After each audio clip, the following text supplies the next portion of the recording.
Hello, my name is Marcus. I'm the compiler of a collection of therapy quotes entitled 1001 Windmills of the Mind, a collection of advanced self-help quotes taken from what's often called the psychodynamic or the psychoanalytic perspective, which long ago, as I understand, was referred to by some as philosophical medicine or narrative medicine, helping us to, among many other things, interpret our dreams in today's topic. So we'll be posting a few quotes from a book called Dreams and Healing by the author John A. Sanford. So just some elementary points. So that's a huge topic, dream interpretation. Right, in my dreams. I heard this tune, he said. Oh my God, yeah. If somebody does have a nightmare, and according to Sanford, if somebody has a nightmare where they themselves die in the nightmare, that means there's a great need for some kind of healing, psychological change, emotional change, a change in your life. That's a huge statement that someone has really got to change something. Actually, it's very rare for someone to have that kind of nightmare. But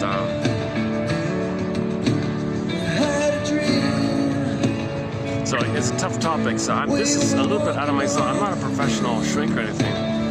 So I'm trying my best to include quotes that might be a little helpful or something. But the line in the song, he says, I heard this melody. When he was sleeping, he heard a melody. He woke up, he remembered it. He wrote the notes down, and here's the melody you're hearing. Here it is, in my dream. I heard this tune, and there's nothing I can do if I only wanted to.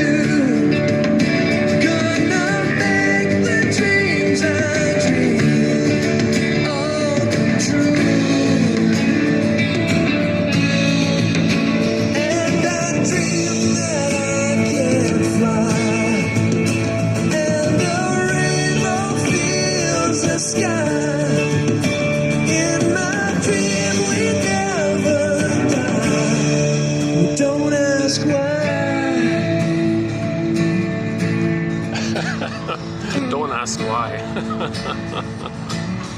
The shrinks want to know why, definitely, for sure.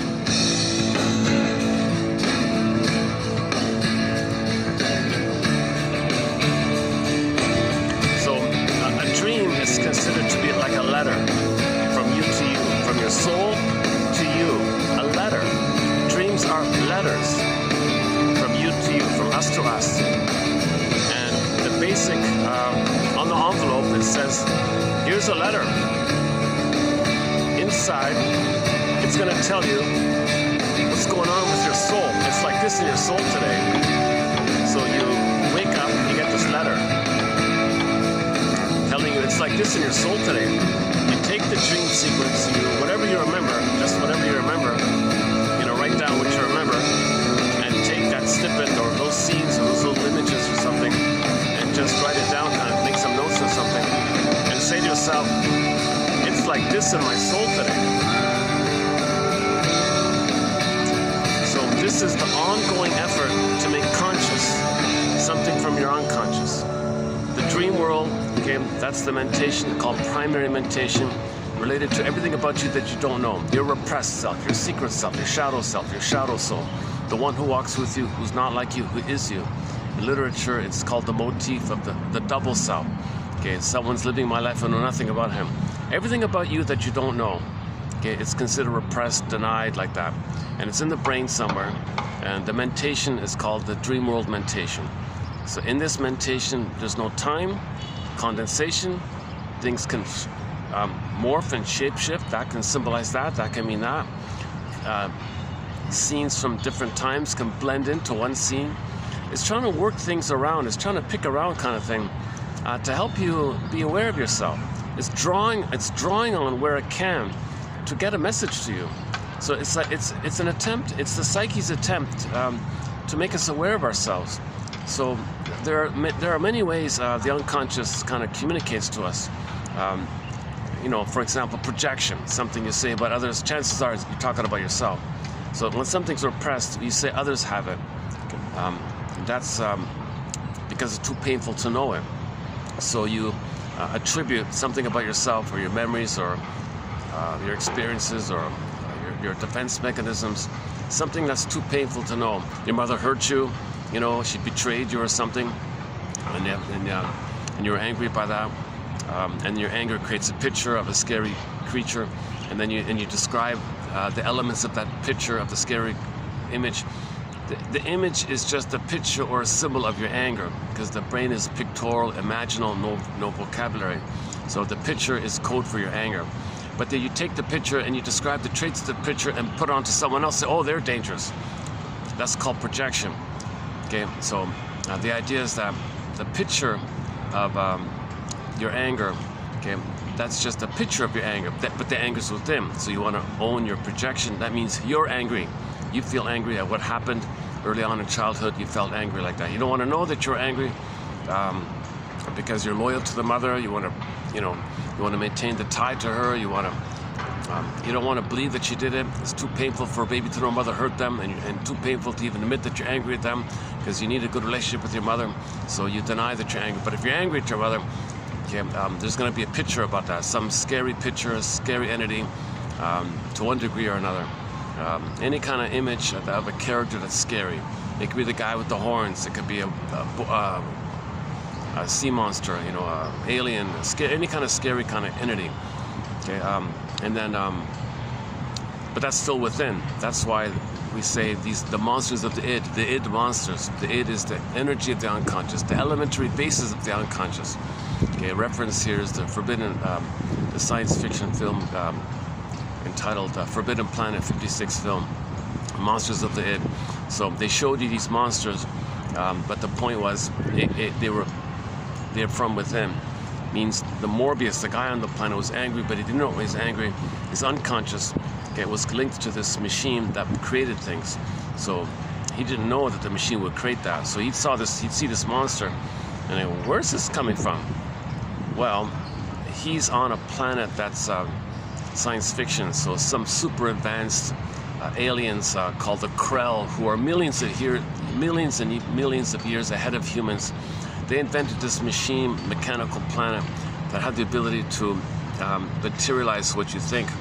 So Morbius kind of started to get the idea about it, where if he had a conscious thought, he'd see it happen. But he didn't get to the place where the machine would produce his unconscious thoughts. So he was kind of confused like that. The point of the film is to tell you that when you have these images, they're pictures of your anger. They're symbols of your anger. So the anger's within, so the picture's within, so the monster's within, monsters of the unconscious, monsters of the id. So that's the idea. If you don't want to admit that truth, then you describe the picture of your anger, assign those traits onto someone else, and say they're dangerous. And if you felt shamed by your mother, you don't want to admit that you were shamed. Yeah, well then you say others are no good. That's called projection. So we project as a way to bring repressed material to our consciousness. Projection is the means of bringing repressed material to our consciousness. Laughlin calls it like a mirror. You look in the mirror, you see it's within. It's hard to do. And yesterday there were a few quotes about it. The camel doesn't see his own hump, but he sees the hump of the camel in front of him. The Aesop tale, we have these two bags, one in front, one in back. The bag in the back are your faults, and the bag in the front are the faults you think others have, so you don't see your own faults like that. So projection is a huge topic. A lot of people talk about it. When something's repressed, it's projected. If you don't mind my anxious discussion from yesterday's video, done over there at the side here, I spent about an hour and a half trying to talk about scapegoating, because scapegoating is a way to repress. So if you really don't want to know something about yourself, you say others have it, and then you have the fantasy that somehow if you reject them, you think you're going to reject what's within. That's a scapegoating phenomenon. No, if you reject your projection and the scapegoating idea, you're just repressing. Now the more you repress, the more you project. Then you have more of a need to scapegoat because you're repressing. When you project, you repress. When you repress, you project. And if you don't own your projections, that means you're repressing. There's more pain, then you're projecting more. More projecting, more repressing. There's a kind of dynamic like this there's a link between repression and projection. So projection is the means or the way or the method to bring repressed material to your consciousness. Okay, so the old ancient idea is film, like those old film machines. You're the projectionist. The projection mechanism is in you. The contents is on the film. It's all yours. Okay, you put it on a screen in front of you, and that's a screen. That's all it is a screen, but it's all within. But you put it on a screen, you think, oh no, others are that, think that, want that, did that, believe that. And you think others possess the thing that's on the screen. So you're deluded like that. You project to know it's with him. That's our innate attempt to heal, to own your projections, withdraw your projections. Because if you deny your projections, you're denying your soul, you're rejecting yourself, you're creating more pain. So no one's better off like that. You're not healing like that. You only heal when you withdraw your projections, own your projections. There's an ancient proverb from Confucius, roughly 3,000 years ago. He said to his students, "Dear students, when I'm in a party of 3, I always have 2 teachers. To the one I admire, I learn from him. To the one in whom I see traits I don't like, I search for those very same traits in myself." Okay, so Confucius was conscious of projection with that little story like that, with that anecdote. And this idea, another ancient proverb from ancient Africa was, if the monkey could see his, he wouldn't criticize others or something. That's the funniest. I've never heard that one before. It's an ancient proverb from the Nubian, the ethnic people in Egypt, called the Nubian people. I think they're still around. Yeah, they're still around, of course, sort of like a minority group or something. Like they're really an ancient ethnic group in that Nile River Valley area, Ethiopia, Egypt area called the Nubian. I don't know too much about it, but somebody posted some of their proverbs that was passed down through the ages. And one of them said, if the monkey could see his, okay, it's a 4-letter word, it begins with A, okay, ends with S, okay. If the monkey could see, okay, his A, fill in the blank, S, whatever, he wouldn't criticize others. He wouldn't criticize others. Okay, so that's a very odd, that's a very interesting, graphic, blunt way of talking about projection. Something that's icky, you don't want to know about yourself. You say others have it, but if you could see it's yours, then you don't. Then you don't see it onto other people. You just let people be. They are who they are, and you're tolerant of other people's unpleasant traits. If you accept your own unpleasant, the more you know yourself, the more you accept others. The more you accept yourself, the more you accept others, kind of thing. If you deny them, then you project. If you hate within, then you project and you hate out, like that. So scapegoating is all about repression. Okay, now repression is related to there's a lot of pain with the mother, a lot of trauma with the mother. So to maintain the repression, you project. And one added element to projection is that if you really want to believe and continue the repression, then you interact with people really believing that they possess those traits of yours that you put onto them. And that puts like a kind of a tug and a push and a pull on people to maybe comply somehow. Like you want to induce, prod, goad, come on, aha. And finally you look for some clue where they actually demonstrated the trait that you assigned to them. And that convinces you even further that they possess your own traits. That represses and makes you unaware that it's yours. Okay, that dynamic is called projective identification. You project and then relate to them as if their identities includes the projected traits you put onto them. So that represses further. So projection, projective identification, and if you really have the fantasy that you really want to get rid of the memory that you were ashamed and mother was dangerous, okay, then you say others are no good and dangerous. Then if you kind of like push them away or kind of thing, go away kind of thing. You have the fantasy like the goat thing that you put the thing on the goat runs away. You think it's gone? No, you just repressed it. So when you have your attention out, your attention is not in. That's called externalized living, due to the paucity of inner experiences. You don't have the ego to know yourself. You don't look within. You can't face within. So you're projecting all the time. The image for this is the chasm. In the Disney film Inside Out 2, there's the chasm scene. Okay, the huge sarcasm, there's a gape there. Okay, in the Greek myth, Miss Kor's on the field, meaning our soul. Earth opens up, the soul gets pulled down, huge chasm, psychic pain. Then you see the sarcastic characters, those mean kind of characters like that. And then so we can't come from an inner place because you got that huge chasm in the earth like that. So it's like a pain, psychic pain they call it. I feel empty or something. Some people call it a basic fault or something. Some core abandonment syndrome, some core abandonment neurosis, some core emptiness, someone might call it. Means you can't connect it. You don't have your beingness anymore. You don't know where your beingness is. You don't have your embodiment, your sense of self, your ontological self, your feeling self. I feel therefore am this self. You're missing that kind of connection to yourself, that inner life. You're missing your inner life. We're meant to live and feel from this inner life. But if that inner life got pulled down like Miss Kor in the Greek myth, or the inner life, the princess can be like Snow White in a coffin, or locked in a tower like Rapunzel, or morphs into a swan or flies away, or locked in a tower and you need the key and the key's on a mother's pillow, or the soul turns to stone like Echo becomes a statue. Okay, so that means things are dried out, it's flat. Actually, the jargon is flat affect. The symbol is the pin goes on the collar, under the collar, the flat affect, so you feel flat like that. Like the velveteen rabbit now, the stuffed rabbit, I don't feel really real and alive kind of thing. In ancient times, that term was called athimoalexia, no feelings for your words.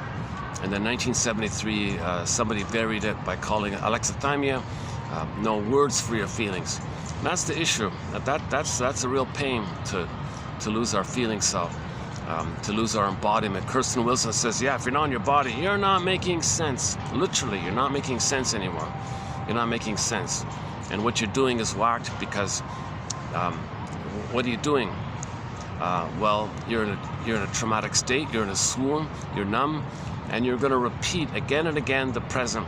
You're going to see all of your days through the lens of yesterday, hoping to change yesterday. Not making sense. The present isn't the past, but you think all time's the past. That's neurosis. That's neurotic and not making sense. So there might be symbolic acting out, looking for symbols of mother. Really, no pint of ice cream can be mother's sweetness in the past. No bottle of beer can be mother's stimulating fluid or spirit, alcoholic spirit from mother's spirit. No material or matter or money or thing that you get can be like mother in the past. You might be doing this kind of symbolic kind of thing, not making sense like that. Or if you, in the Faustian deal, you find others to stand there for you and you shame them. And then you think that after you shame them, they're your mother hurt you, now you hate the one you shame. You're not making sense with this kind of stuff. Or you think you want to show up the world, tell the world what your mother did to you, so you treat others the way she treated you, to tell the world what your mother did to you. You're not kind of making sense like that. How's that gonna work? There's no magical time machine. Mother's not gonna apologize. So we're not kind of making sense when we don't have our beingness. So when we don't have our beingness, I think there's only two kind of core identities. Your normal identity from the beingness, like the I, like the feeling self. Okay, now the feeling self is associated with the golden ball. Okay, a clue to the I is both and thinking. The third side of the coin holds the other two sides. So you put the coin on its end like that. It's like a vertical thinking. It's broader, wider, three-dimensional thinking. So everyone loves their cries for love, and you can wonder how their cry for love is coded. Okay, when you have your beingness, you're kind of like you have the capacity to feel pleasure, to express what's unique about you. And then that's the blue jay of happiness, the pleasant feeling of the serene, inexhaustible fullness of being. You're going to be in the present. So there's going to be creativity and spontaneity. You have the ability to make I statements. You can share from your point of view of how when something happened, how you felt about it, or when something happened, it reminded you, and you can share and be vulnerable like that. You can have intimacy. If there's a me to show, as others can see, intimacy. There's a me to show, they can see it. You can have intimacy, affection, a tenderness, warmth, kindness, and since the beingness is there, you got the golden ball. So since you got the golden ball, the warm radiance of the feelings, by that beingness, you're doing from that beingness is heart-led. It's naturally ethical, virtuous, and moral when you have your feelings. You feel for yourself, you feel for others, you got differentiation. I'm okay, you're okay. Or I'm okay and wounded, and you're okay and wounded. Let's try to understand it like that. You have a broader kind of The key one is both and thinking. Okay, and you're living in the present, and there's a lot of new experiences where you become an adult, you become an elder, your generativity. Okay, you're seeing the present. You're not using the present, still fighting with your mother in the past and transferring that battle with your mother in the past to the present, fighting with people in the present, thinking you're still in the past. So you assign roles to people in the present of people in the past, yourself and the mother, and you continue that fight, that battle, hoping to change the past. Because due to trauma, we repeat. Due to the compulsion to repeat, we transfer the past to the present because of that compulsion. But the present isn't a past, so we're not making sense. But we have this compulsion to repeat, the compulsion to get out of the pain, the compulsion to get those needs met. We can't develop and be ourselves if mother hurt us. That's unresolved. So come on, mother, change your ways. Wait a minute, there is time. So it's so messed up because you're going to repeat the thing in the present, but you're not in the past. You're not going to get a better outcome for the past.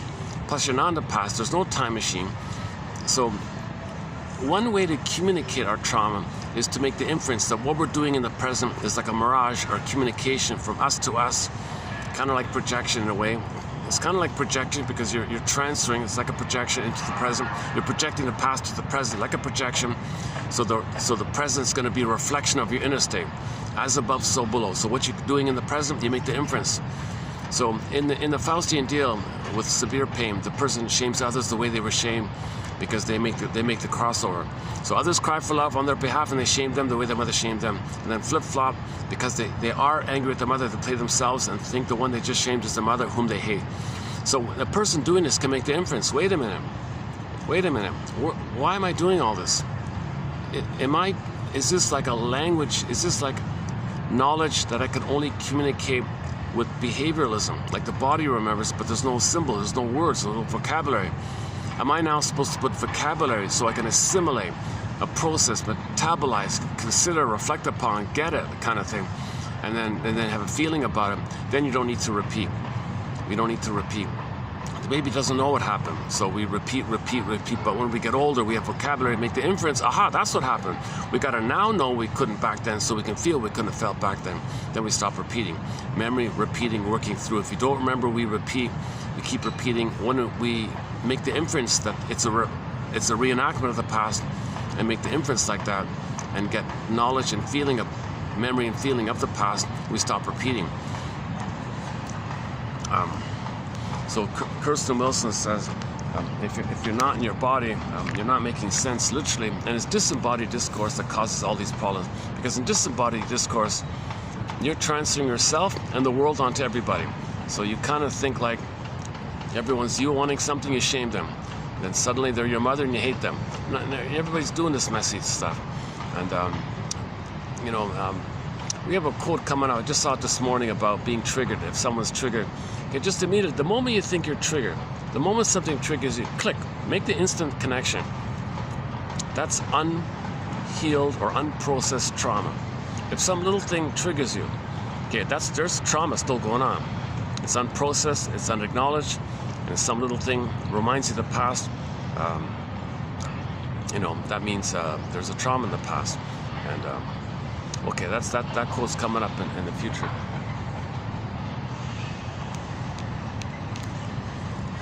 Okay, so let's just stick with the general idea first before we do the dream. So the general idea is we want to make the unconscious conscious. There's this innate drive for healing. We're wounded. It's unconscious. We don't remember this wound. The wound could be in the uterus. It could be at birth. Many times it is at birth. It could be shortly after birth. In terms of the relationship with the mother, if it's always strained with her, if it's a relational trauma, interpersonal trauma, developmental trauma, it might be betrayal trauma, mother's misattuned, malattuned, she gaslights the baby, she double binds the baby, because she's trapped in her mirror. She wants to make everything about her. She never got seen by her mother, so she can't mirror the child.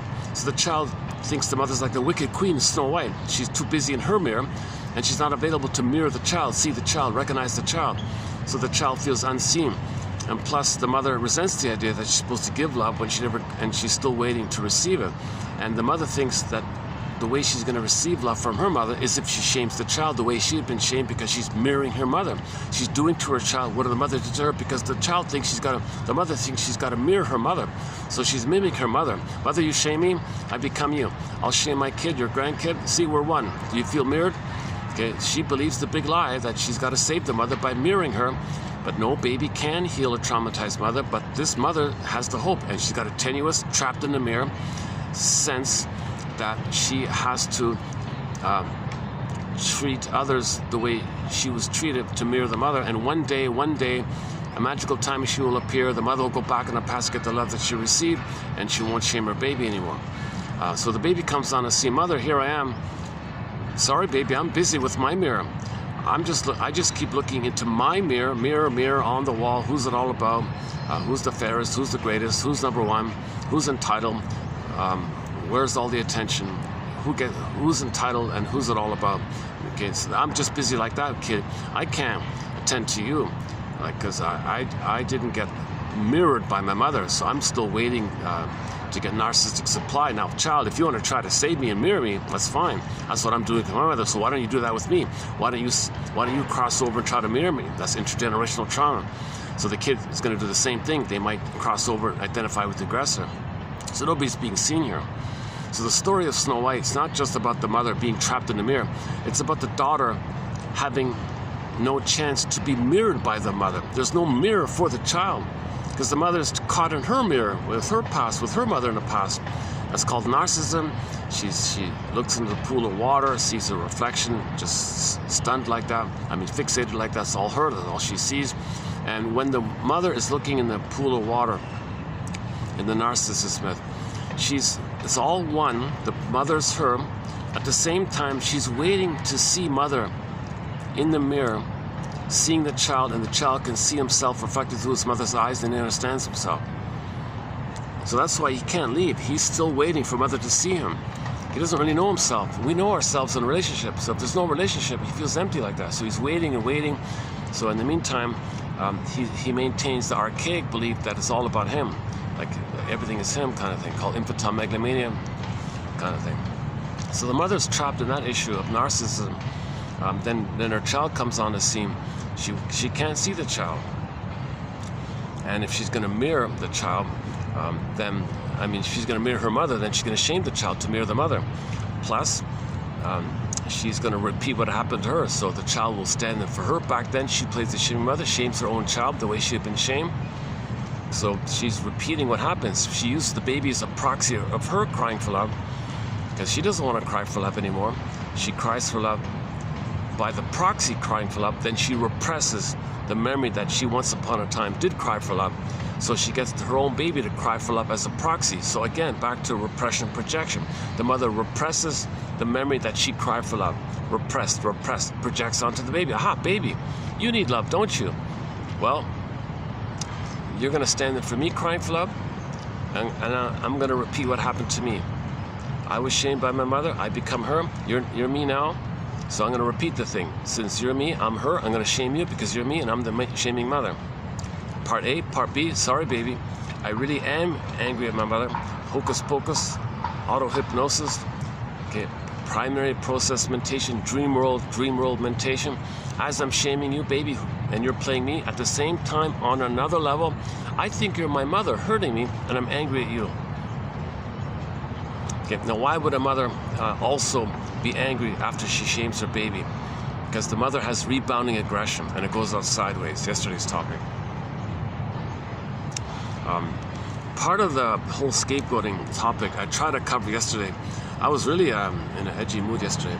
Today I'm also having a little. So I'm not having I'm not fully rested today. My delivery is not going to be as energetic as I'd like it to be. Plus, I got a whole bunch of characters all around me, kind of thing. I might have to play it safe. I won't play too many songs, I think, just in case someone doesn't like it. I'm not even sure if they can hear it, but okay. Okay, let's pause here for a second. I'll come back. Okay. The baby, the metaphor of the river by Mr. Freud is a metapsychological prop. It's a teaching aid. So the river flows, the water flows. If it hits a wall, it turns inward. Okay, now imagine a baby crying, wanting love. Mother says no. Okay, so the feeling self freezes. The golden ball goes down the well. Now he goes back to the amygdala place. Okay, the amygdala, the old brain, the limbic system. And now he's angry because he's in survival mode. He can't live and feel. He's got no identity. No identity. He's got to survive now. If he can't live, love, and feel and play and be normal, oh my God, what's left? He goes back to the regressed part and they got to survive somehow. So anger is an expression of unmet needs. Baby has a need for security and sweetness and reverie and attunement and mother's mirroring, of course, and much more. But she gaslights the baby, rejects it, unavailable, because she's trapped in her mirror, right? Plus, to boot, she shames the baby. So the child's soul freezes up. Okay, the soul turns to stone. Now, what identity do you have? Well, the child thinks he's so enraged by this, and his rage is a picture of a monster. Now he's fighting with the monster, which is only his own rage at the mother. So he's now in survival mode. He thinks he's fighting with a monster, a guy with the horns, basically. So he's angry now, okay? But just to back up a second, sorry. The baby life force reaches out to the mother. Mother says no, okay? Then his own life force, I guess, goes to the limbic system area. Then it comes out as anger with the stress, the cortisol, adrenaline. So the natural sweet, loving eros, the sweet love kind of thing, got squelched. Then the energy behind the love goes to that fuels the amygdala place. Now you got the cortisol, that's the rage part. Now it's still going out. So now we go to the baby's anger towards the mother. So anger means the baby's saying, look, mother, hey, mother, what's going on here? You didn't meet my needs. I'm angry by this. Can you now recognize that you didn't meet my needs? Because I'm letting you know that you didn't meet my needs. Maybe you made a mistake. Well, I'm letting you know. I'm giving you a second chance here. Mother's frustrated. What are you angry at, baby? Leave me alone. Seriously, mother? You didn't meet my needs. Number one, pain. I'm telling you with my anger, and you're going to reject my anger as well? Oh, my God. So the baby's getting angrier and angrier. But there's a wall. So like the river, it hits the wall, it rebounds back in. And it's continuous. So there's a rebounding aggression inward. Now the baby's own anger at his mother is going on him, inward. Then the body will bear the burden. He'll get psychosomatic symptoms as part of it. The rest of the anger has got to go out sideways. Now it's destructive. So that's why the picture of his anger, when it snowballs to rage, is the guy with the horns, Mr. Diablos or Devil or whatever you want to call it. Okay. The devil is because of the evil. Okay, what is the evil? It's the reverse spelling of live. So all that means is there's no instinct. It's a byproduct of trauma. It's not a basic thing. What it means is that when the child's L-I-V-E, you take the letters, an amazing coincidence with the spelling, you take the letters L-I-V-E, okay, live, he wants to live, cry for love, mother said no.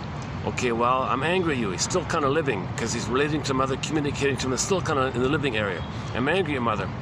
Okay, and the mother says no again. Okay, whoa, where's it going to go now? Where is his anger going to go? It's got to go somewhere kind of thing. Okay, so it turns back in. So take the letters of L-I-V-E, it rebounds, twirls around back, so you reverse the letters of L-I-V-E, now it's E-V-I-L. Now, at this point, it is destructive. Okay, it's destructo, Mr. Destructo.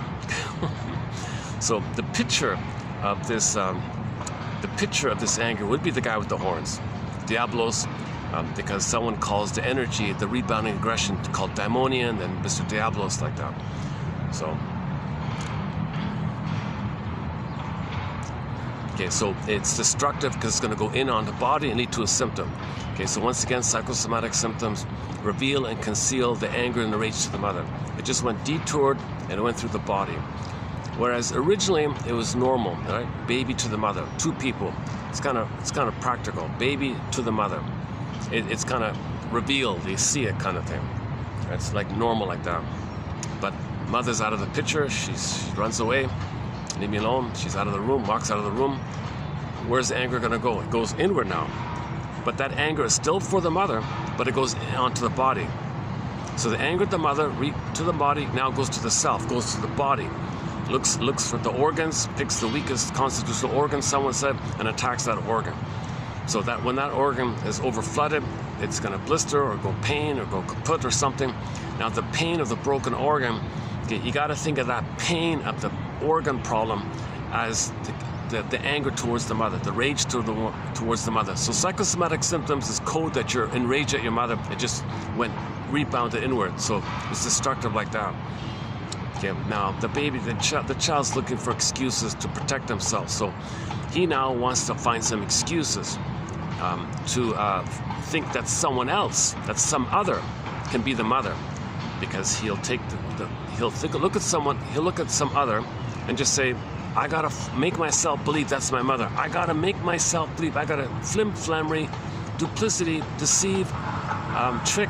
I gotta delude and make myself believe that someone else's mother. And he doesn't care anymore. So how's that gonna work? How's he gonna get to the point where someone else is his mother? Okay, now back up and consider repetition compulsion. First, he's got to replay the trauma. So someone else, the other, will play him first, the soul. Hey, you be me, okay? You need love. You're innocent. You want love.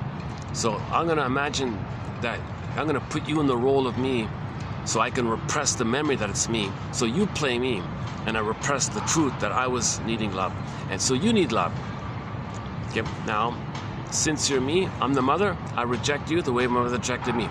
Now, hocus pocus, auto hypnosis, the rebounding anger towards the mother.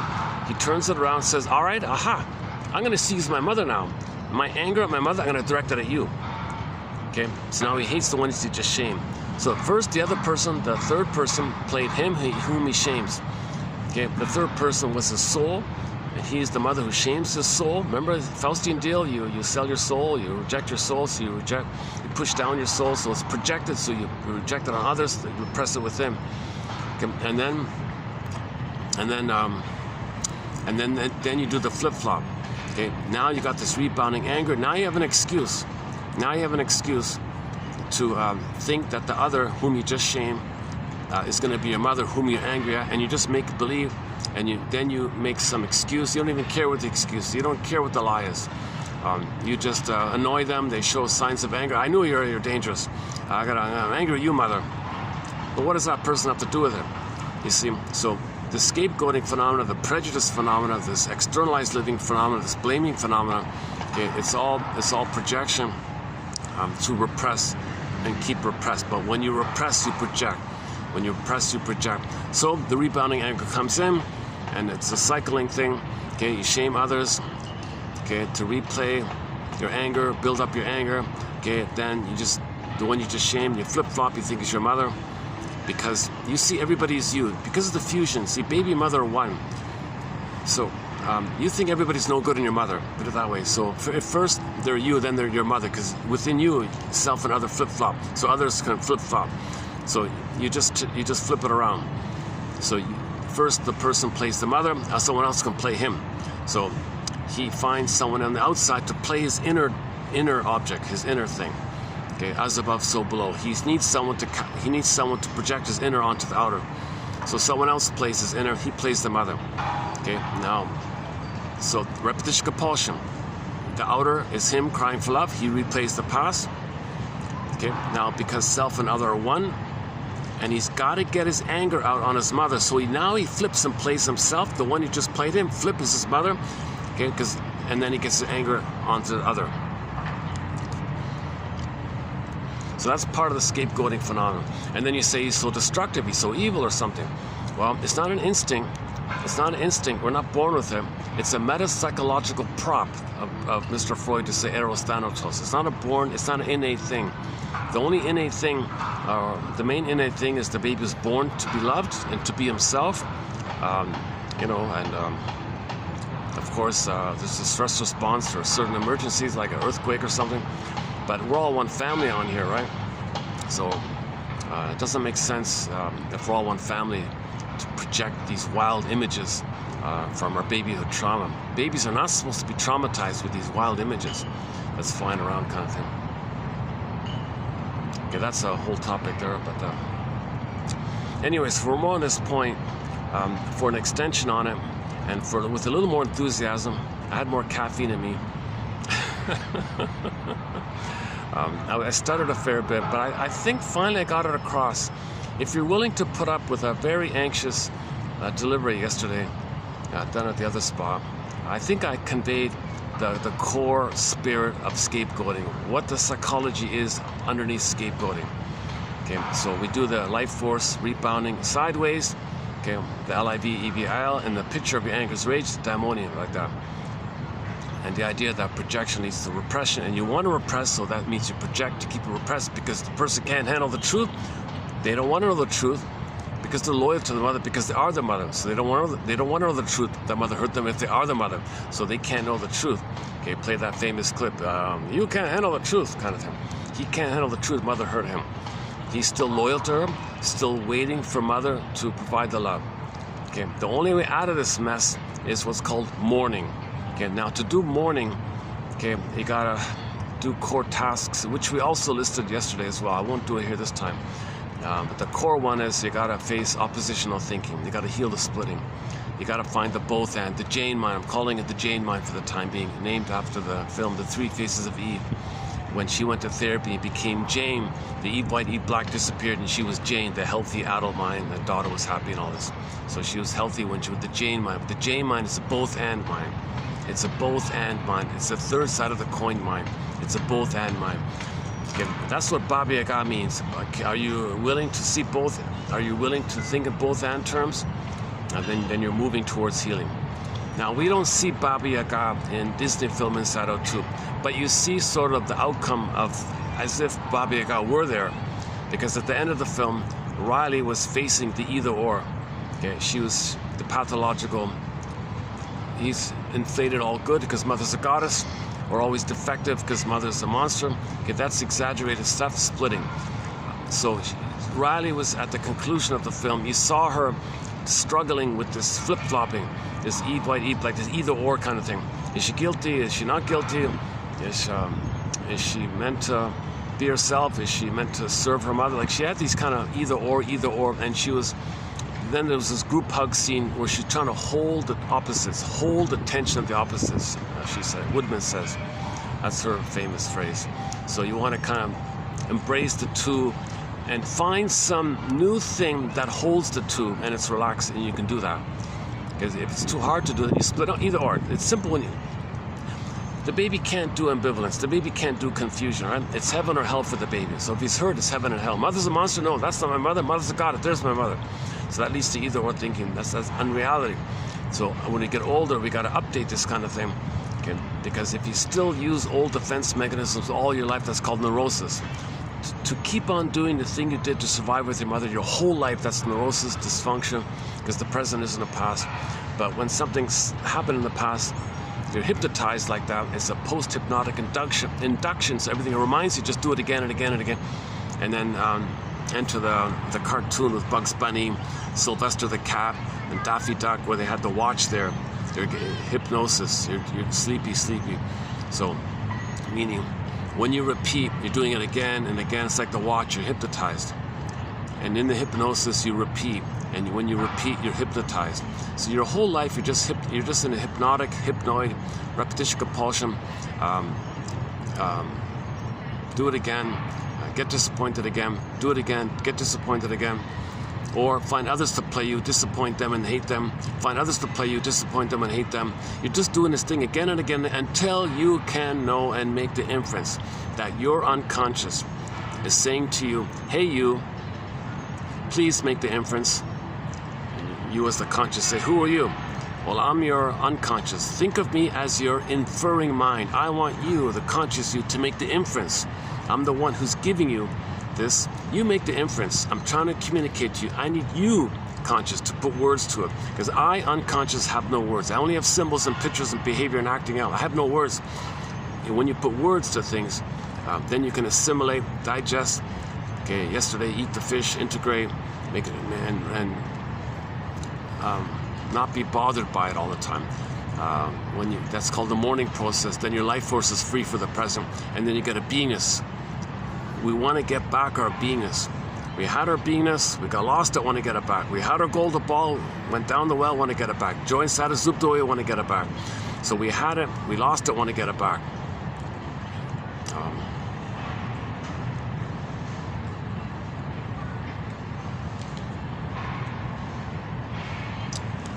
Maybe I'll just play a song at a low volume here. Let's just take a small musical break here. One sec.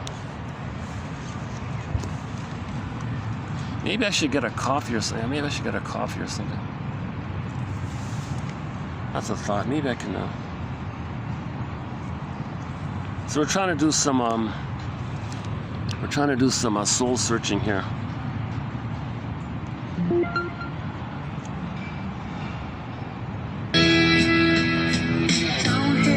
Oh, how's that get there? Oh, hang on. Well, that's street harp, by the way. What kind of love is this? Let's just play a softer song. Hold on a sec.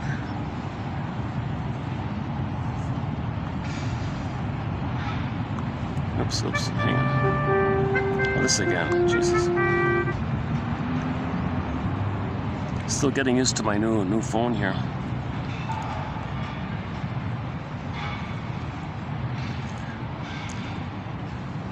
What about this one, Earth Spirit? Let's try this one. From Karunesh, another song from the German techno musical producer called Karun. He doesn't sing, but he invites guest singers for his music. Here's one called Earth Spirit.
interesting life. A guy from Germany moved to Hawaii,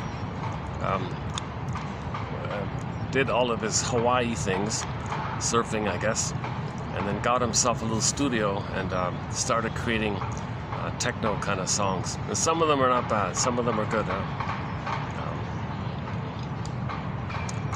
My favorite album of his is the Global Village one. There's 4 good songs on there. I thought this being one of them: Earth Spirit, Arabian Nights, also one Orient Express, and the Om Nan something. Oh, I forgot the 4th one. Oh Na No or something.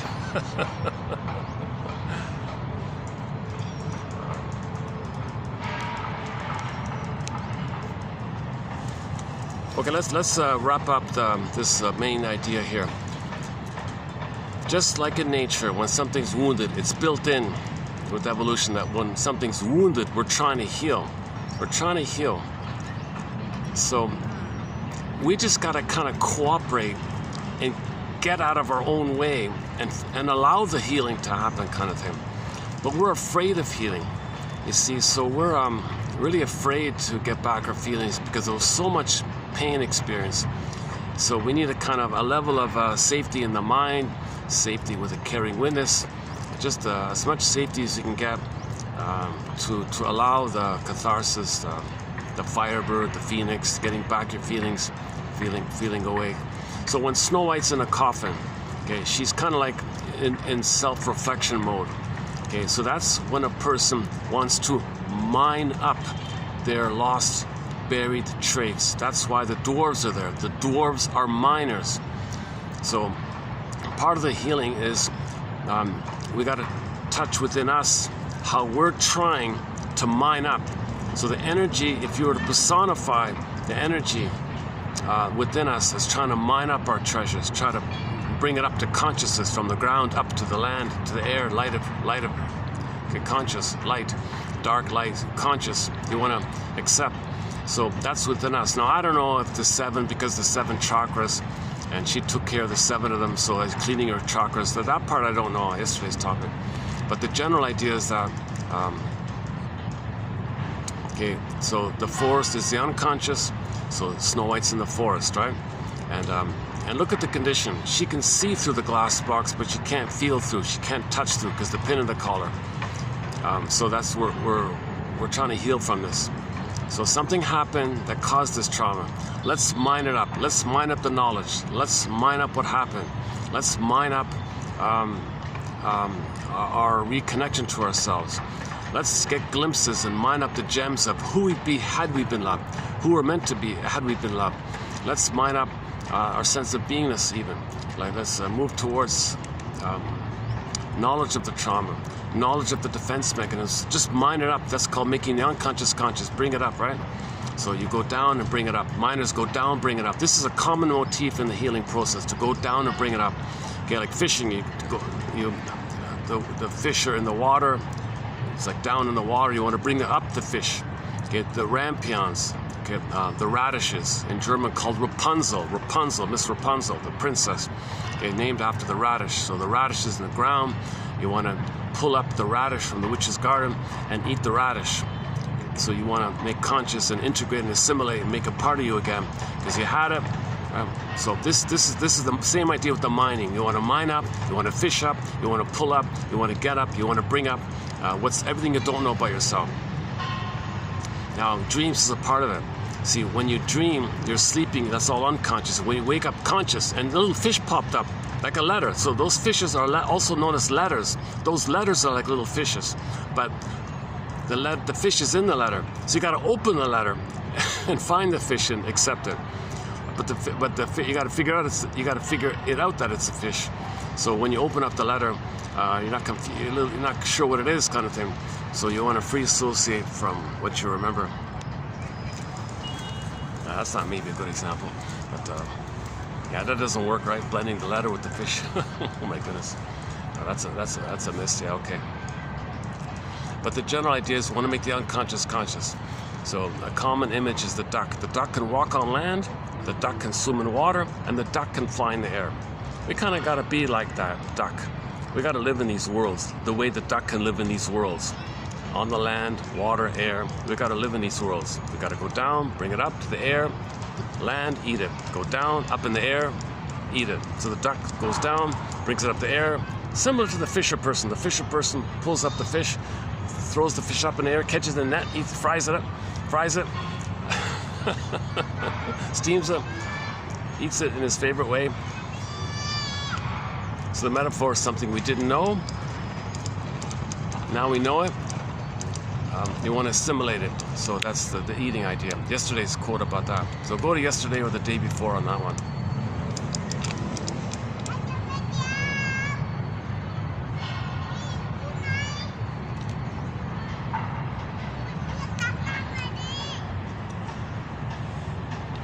You know, one of the reasons it's not too busy today there's a warning about the dust in the air. They said, dear people, you know, once in a while it's too high, the level's too high, you better stay in, kind of thing. And I also was thinking I was going to stay in. And I thought, wait a minute, if everyone's going to stay in, let me go. that means I'll enjoy the park. And sure enough, you don't have hundreds of kids running around. That's right, the kids won't be running around. They might have to stay home or something, or they go home early or something. Or do they even have school? I'm not sure how that works. So for a few, I don't know what it is. I don't follow the weather too much, but once in a while you get these warnings. But we advise you to stay home. The pollution is a little too high.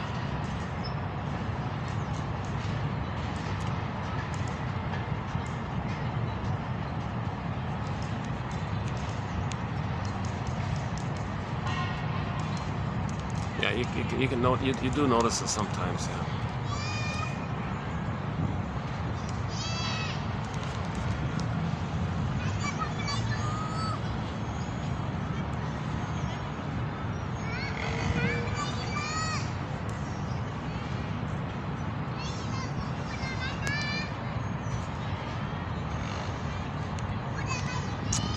A core inference we want to make is that if we have a pattern in our life, if we can think about where it began, make the past-present link, then you want to catch yourself in a here and now live example. And that's why I'm doing what I'm doing. Got this pattern, learned it back then. That's why I'm doing what I'm doing right now, and you catch it like that. That's a core kind of inference we want to make. We want to catch that kind of live example of the pattern when it began. You have this pattern, learned it back then. That's why you're doing what you're doing now.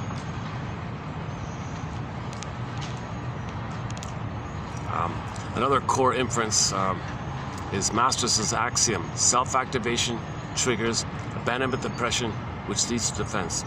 So if you're going to try to come from your real self, knowing the truth about yourself, making an I statement, telling the truth, being authentic, something from your real self, something about no longer believing the lie that you got to save your mother, no longer believing that you're guilty, that you couldn't save your mother, that's your fault, that your mother's the way she is. No longer believing these, that's self-activation, trying to face the truth.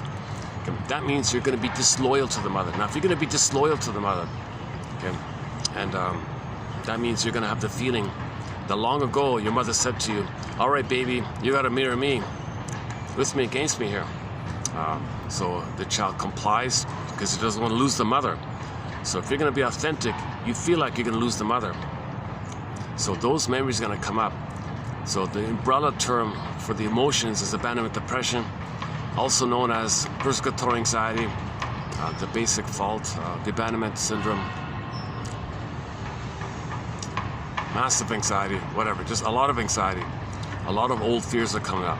So when you do something authentic, because the original thing was the baby was authentic. Originally, the baby was authentic. Mother, I need your love. I want to live. Mother rejected it. Ouch. Then defense, freeze up, numb, okay, crossover, blame, scapegoat. He created defense mechanisms. Yes, he wired in certain defensive mechanisms. So later on, you want to update this. That whole cycle is going to come up. So you want to catch it and intervene, so to speak. So now it's self-activation. Okay, I'm ready now. Those old feelings are going to come up. Massive anxiety, those old fears with the mother come up. That's called anxiety. Okay, in the film, anxiety. So anxiety means You're going to remember the old fears, but the old fears come to you through the body. The language of those old fears is visceral. That's called anxiety. Most anxiety is the visceral from the past. So now you're facing all this massive anxiety, those old fears coming up, which you don't remember. And it's coming to you through visceral, sweating, stuttering, fidgeting, all those things, right? Now in general, just in general terms, we notice that when there's anxiety, we do something to repress the anxiety. Defense mechanisms are things we do to push down the anxiety. So you might blame someone, kind of thing. So Masterson might say to somebody, for example, when a person's, scapegoating or blaming, when a person's filled with prejudice, for example, oh yeah, those such and such, Master, okay, hold the phone here. It's so painful for you to focus on yourself. So what you do to soothe yourself is scapegoat those people over there. What do they got to do with them? What do they have to do? Sit. Oh, hang on. Hey, here's the cat. You know what? Hang on. Let's see if I can get the cat over here. Hold on a sec.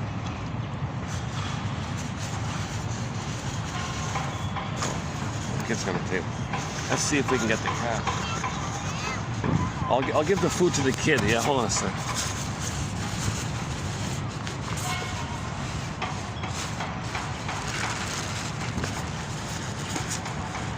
Is the cat gone already?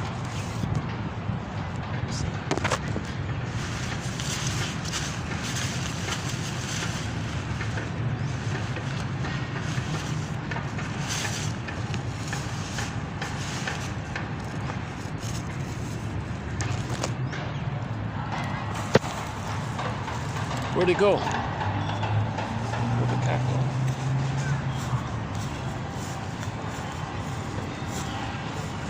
There he is. Hey.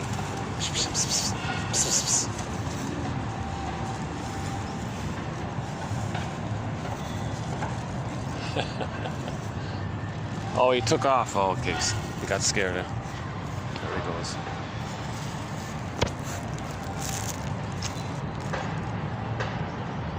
He's a popular cat. When that cat appears, a lot of people want to pick him up or something. I remember to bring some cat food. So that's a really nice cat. That's quite a fine cat. He's really a healthy cat. And he's a stray. He just lives in the park. A taste of Istanbul. I just saw the city of cats, Istanbul. Cats all over the place. How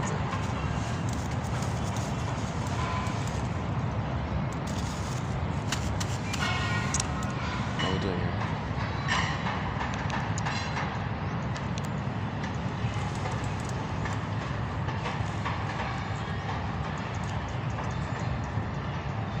See, cats and all animals become what they're meant to become. They quote-unquote individuated. So that's like a golden projection. We're meant to individuate. We're meant to be embodied. We lost it. The gold got buried. We see the gold onto animals, our pets, because they're embodied. That's a golden projection. So if we admire the cats and the dogs and the animals, they're embodied. Well, that admiration is called the golden projection. You're afraid to know your embodiment. You're afraid to know your embodiment, right? So you see the embodiment and you idealize it. Because, gee, I wish I had it. So projection is not just the negative traits, it's also the positive traits. Shadow work is neutral in that sense. It's just whatever you don't want to admit about yourself, it's going to be seen onto others, positive and quote-unquote negative, right? So the positive things about you that you're afraid, you just admire the animals for being embodied. And someone jokes, well, that's like a psychic safety deposit box. So you go to the cat, hey cat, I admired your embodiment, I admired your confidence, I admired your agility. I want it back, give me back that. The cat says, I don't know what you're talking about. That's just an exercise to encourage you to own what you're saying about the cat. That's Robert Bly's exercise. That's one of Robert Bly's exercises in his book called A Little Book on the Human Shadow. Just a little tiny book, like a pamphlet. It's pretty good. There's also an audio tape set by Robert Bly. Robert Bly is sort of a guest mentor in our collection. He talks a lot about shadow work, owning your projections like that.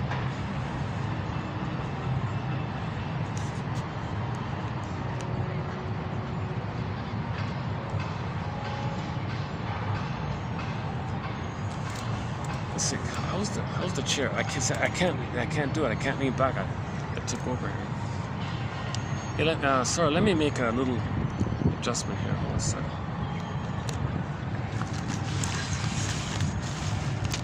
So I get out of the sun here.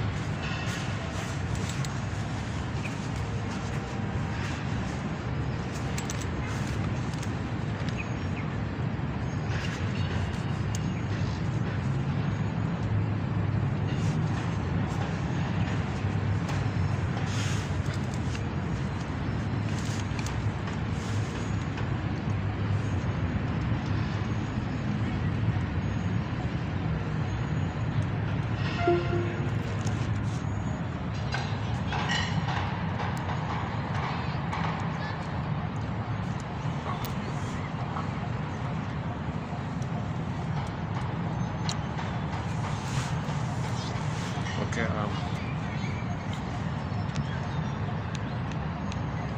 better off where I was. Let me go back to where I was. Hold on a second.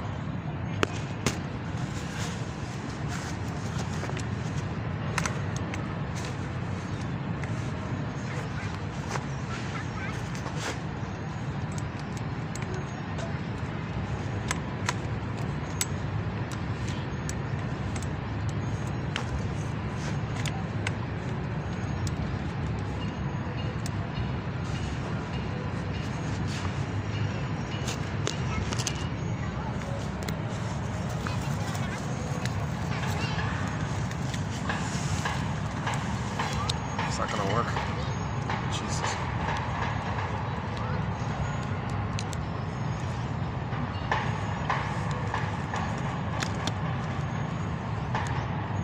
Maybe I'll go back to where I was yesterday then. It's crowded, like you don't see it, but there's a lot of people just lounging around just on both sides of me. Can I sit back?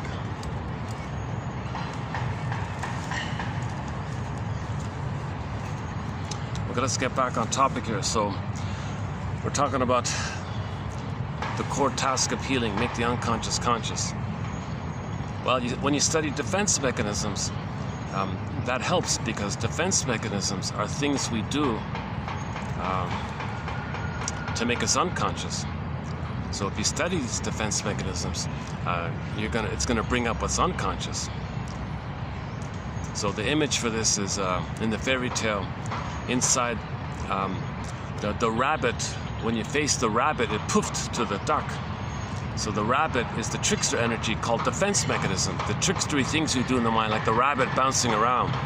So the use of defense mechanisms, operations of the mind, mechanisms of the mind, tricks of the mind, kind of, that's the rabbit energy. He's a trickster like that. So the rabbit's very tricky and clever like that. So we're very tricky and clever in our minds to bury the pain, be the mother, reject ourselves, shame others would play us, and think others are the mother, and get our anger at the mother out so we don't hurt ourselves. And we're doing these tricky kind of things, right? So if you studied projection, project identification, the Faustian deal, the Faustian bargain, the Faustian complex called identification with the aggressor. Okay, sometimes it's reaction formation. Of course, the splitting one's a key one. Okay, the either-or thinking the either-or is a key defense mechanism, a core defense mechanism.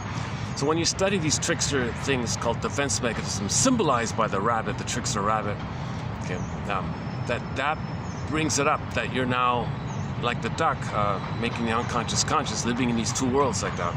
And as you keep doing that, you're going to resolve either-or thinking and build a nest. And in the nest, it could be an egg. So rabbit, duck, and the egg. And the egg is the new potential like that. So first you got to find the rabbit. You got to go to a tree. I'm referring to the Maiden King fairy tale on this point. Look up Robert Bly and Marion Woodman's book called The Maiden King. Again, Maiden King. So Maiden is the princess. Okay, the princess is feminine. The feminine is a symbol for the beingness, the beingness, the feminine. They call it. It's crazy like that, right? So it's nothing to do with gender. Everybody is a beingness, so everybody is a feminine.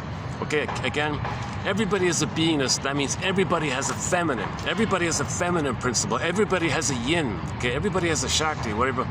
This beingness quality. Okay? Everybody has nothing to do with male, female. Everybody has a beingness. So everybody has a feminine principle, a feminine element, the feminine is like the being, the resting. It's kind of, think about the moon and the night, the being, the resting, the presence, the beingness, the presence. There, mother's there, the presence, mother's presence. Mother has a huge feminine presence for the baby.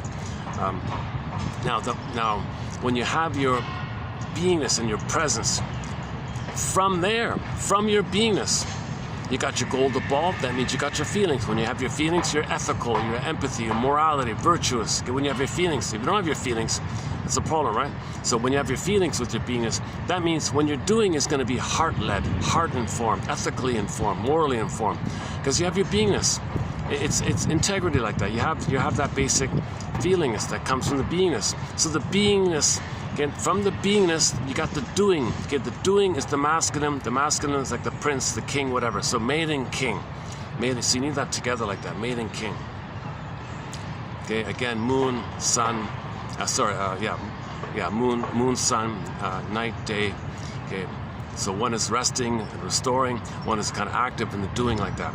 Now, the doing, you want to come from the being. The maiden, king. The doing comes from the being. Windmills says if you don't have your being, if your feminine is wounded, she said, your masculine is distorted, she said. That's her way of saying it. So when you heal the feminine, okay, so when Snow White does all that, so when we heal our feminine, that's the image of Snow White in the box and the dwarves, relating to the dwarves mining up stuff and just learning about yourself, connecting with yourself. Okay, then at some point when you're healed inwardly, okay, the moment you can then express from a healed place, that moment, the act of doing, that's the prince, that's the masculine, that's the kiss, that touch, that moment, you get the kiss, the prince kiss, then you wake up. So you wake up when the prince kisses her, right? But the prince is not an outer thing, it's a symbol for the masculine. Masculine means the doing. Your doing is going to wake you up when it comes from a healed being. So when you heal your beingness, then you begin to do from the being. Okay, that touch moment where you can do from the being, you wake up kind of thing. So she wakes up. Now she's alive, she's present, she's at home with them, and everything, and she's healed like that. And sometimes it's called an inner marriage. In the fairy tale, it might be a marriage, like the princess and the king get married. That's like the kiss. It's continuous, so they get married, and there's a continuity there. Of a continuous flow between the man and the woman. Okay, moon, day, night, moon, sun, yin, yang, Shiva, Shakti, whatever it is. I'm not so sure about the yin and yang. I'm familiar with because of the yin yang, the Tai Chi symbol. It's kind of clear there with the Tai Chi symbol, right? Yin and yang. So you see the yin yang symbol, right? The dark part is the yin, the beingness. The white side is like the act, like day, like sun. Okay, just like a convenient way of doing it, right? And you got the curve there and the circle. It's continuous. It flows, yin yang. So that's like a marriage. So when you got the yin and yang in harmony like that, that's the maiden king. So the maiden king means yin yang. Put it that way.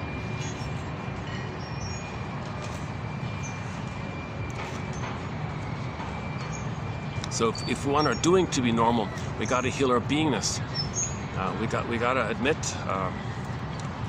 That psychosomatic symptoms are emotional.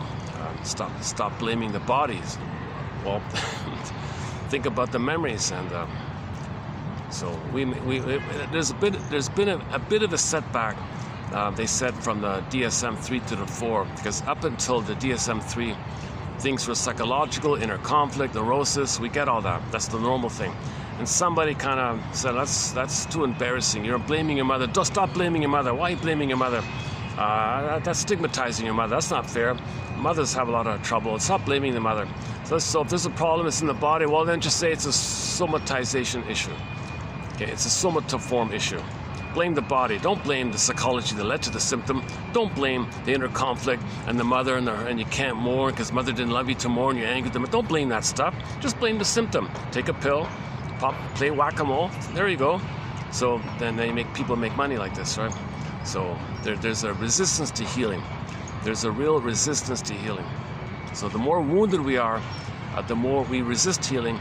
So we change the DSM and say, no inner conflict, no neurosis, no dysfunction. Come on, get out of that stuff.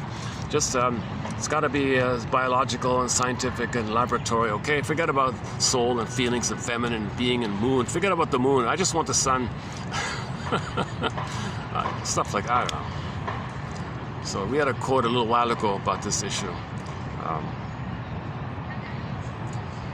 I'm not a psychiatrist. I don't talk about the DSM material, but there was a quote that was quite clear about it, so I did include that one.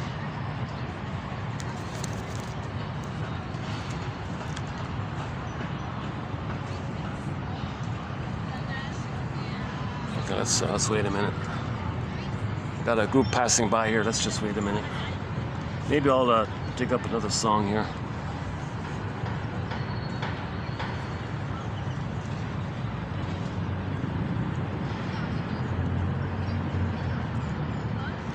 Should we play another Rick Sanders song? Okay, from the same album that The Dream, that The Dream was on. So we open up the video with Rick Sanders' song called The Dream. That's from his album called, that's from his solo album called Revitalized. On that same album, he's got another song called Got No Time.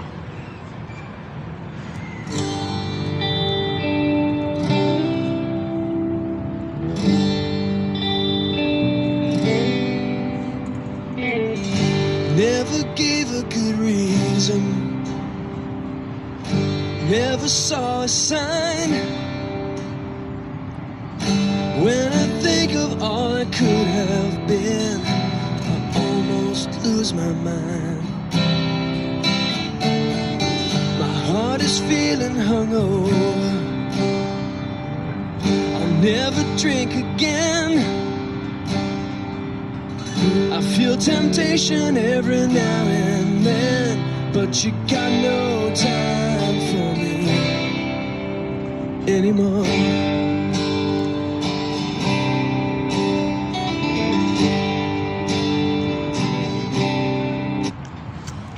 Oh yeah, okay, we forgot about that. In The Basic Fault, okay, the primary love was missing. That can lead to addiction. So he talked about alcoholism.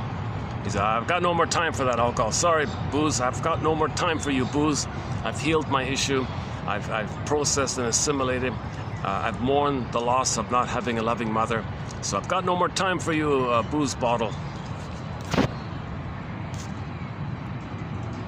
This mystery has no answers. I've tried 1,000 times. Still I wonder what I could have done to turn water into wine. I sit alone in silence, conscience my only clue. You were the one who used to help me through. Now you got no time for me. You got no time for me anymore.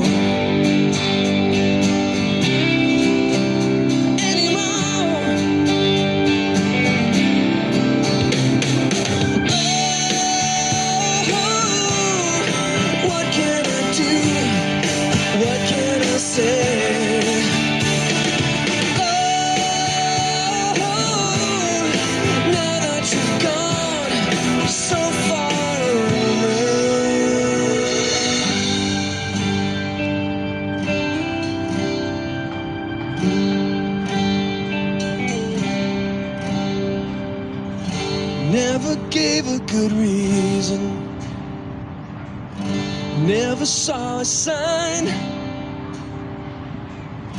When I think of all I could have done, I almost lose my mind.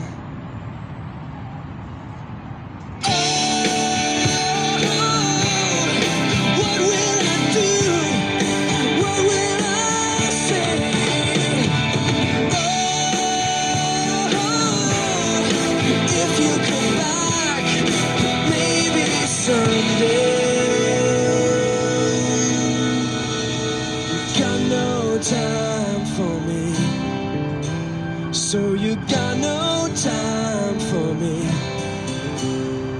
You got no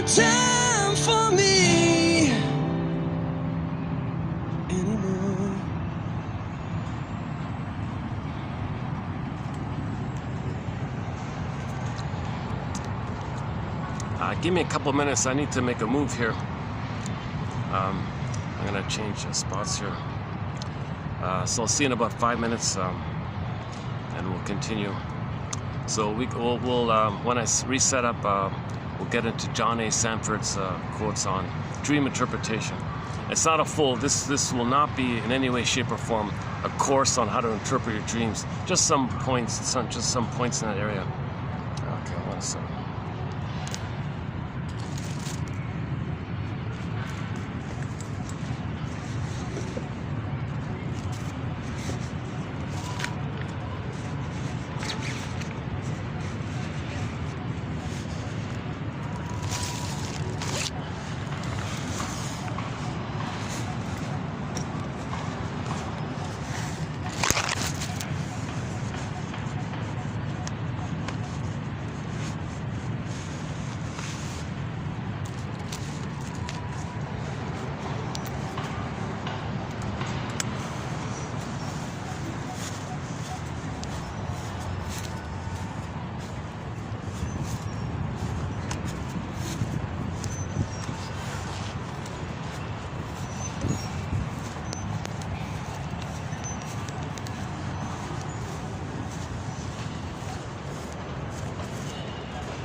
It's okay? Yeah, okay, thanks.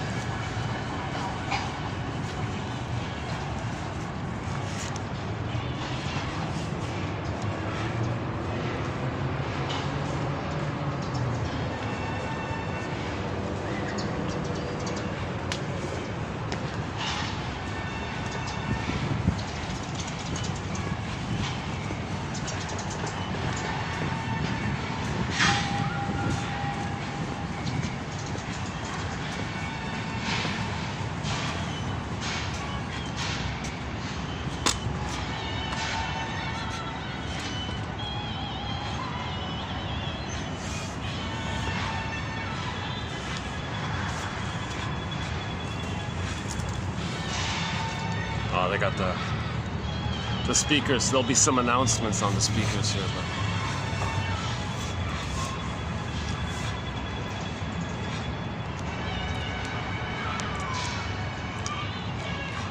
So back to this innate drive for healing.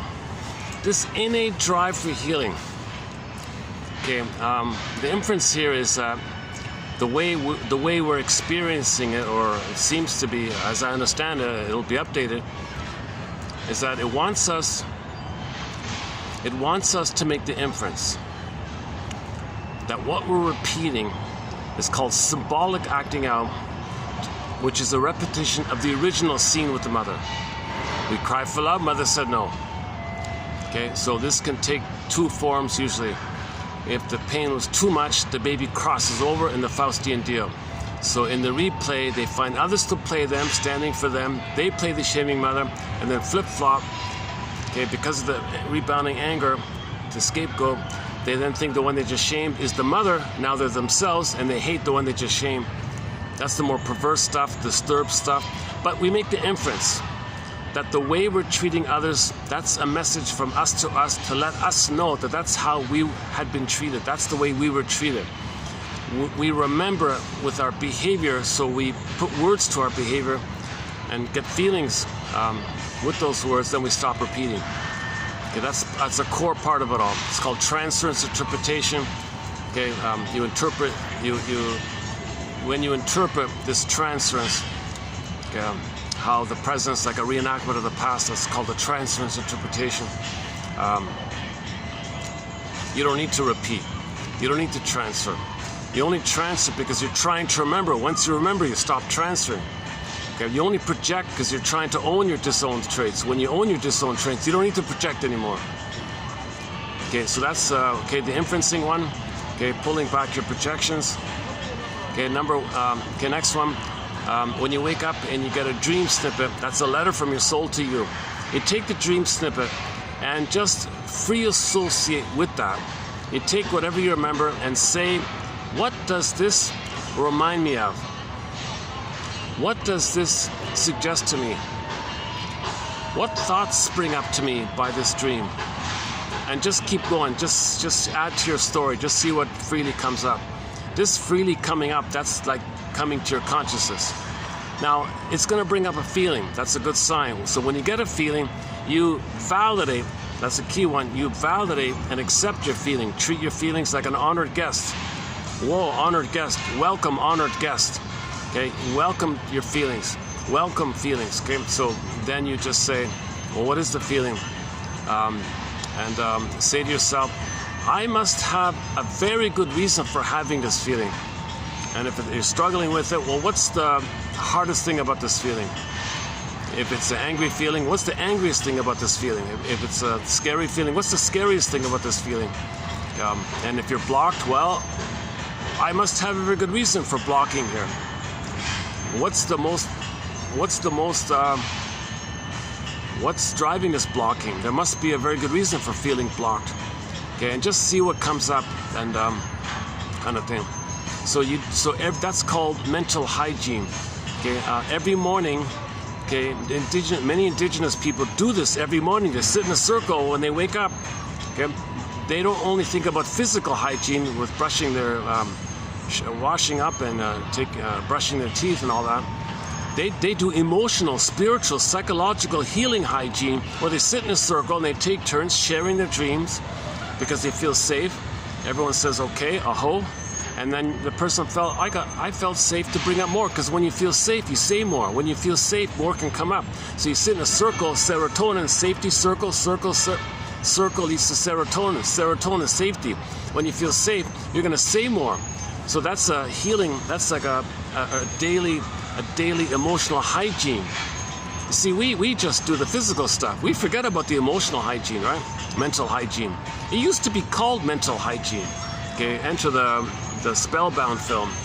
The shrink there had a couple of visitors to his home who were staying at his place. He said to the visitors, all right, visitors, good night, sweet dreams, which we will analyze in the morning.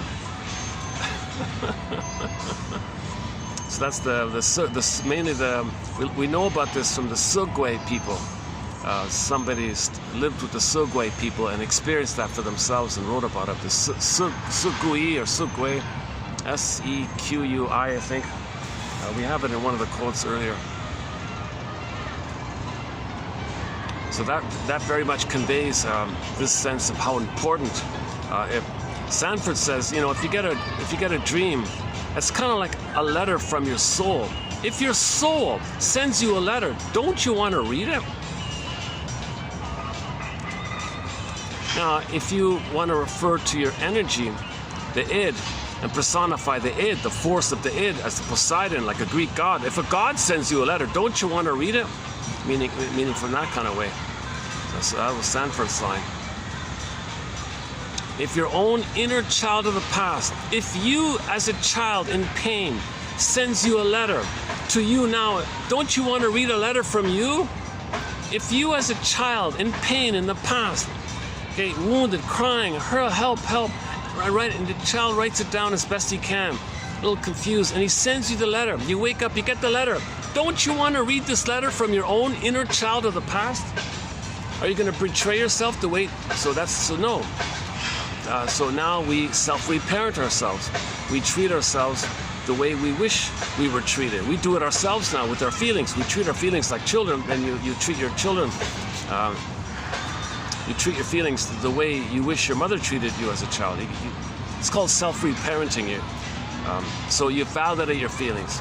You don't gaslight. You don't say get over it or what's wrong with you, grow up. You don't do all that nonsense.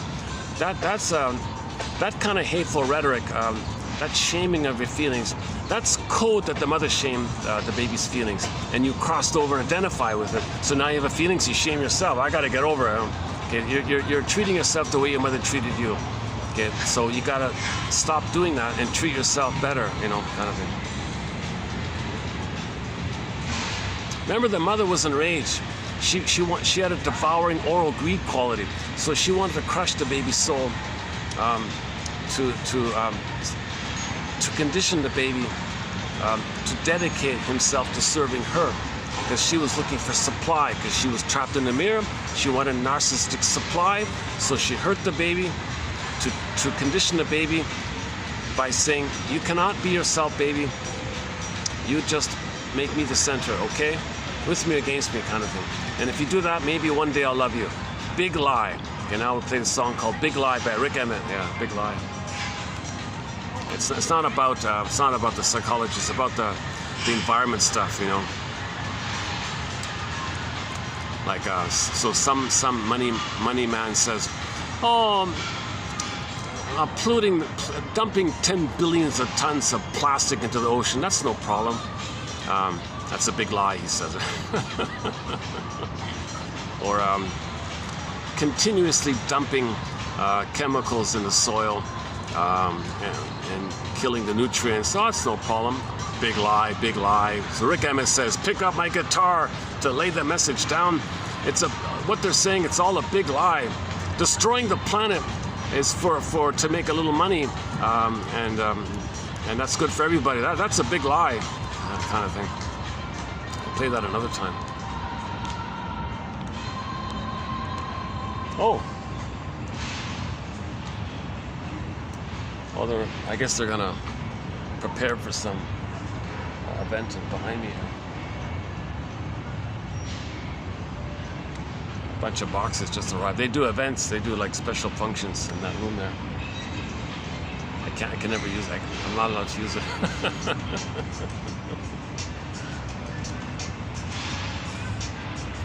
They'll have like little craft fairs, little markets and things. And,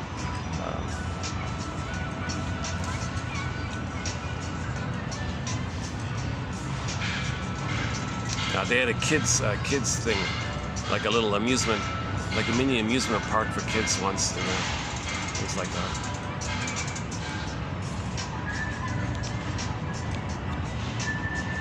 Once there was a wedding in this whole area here too, yeah.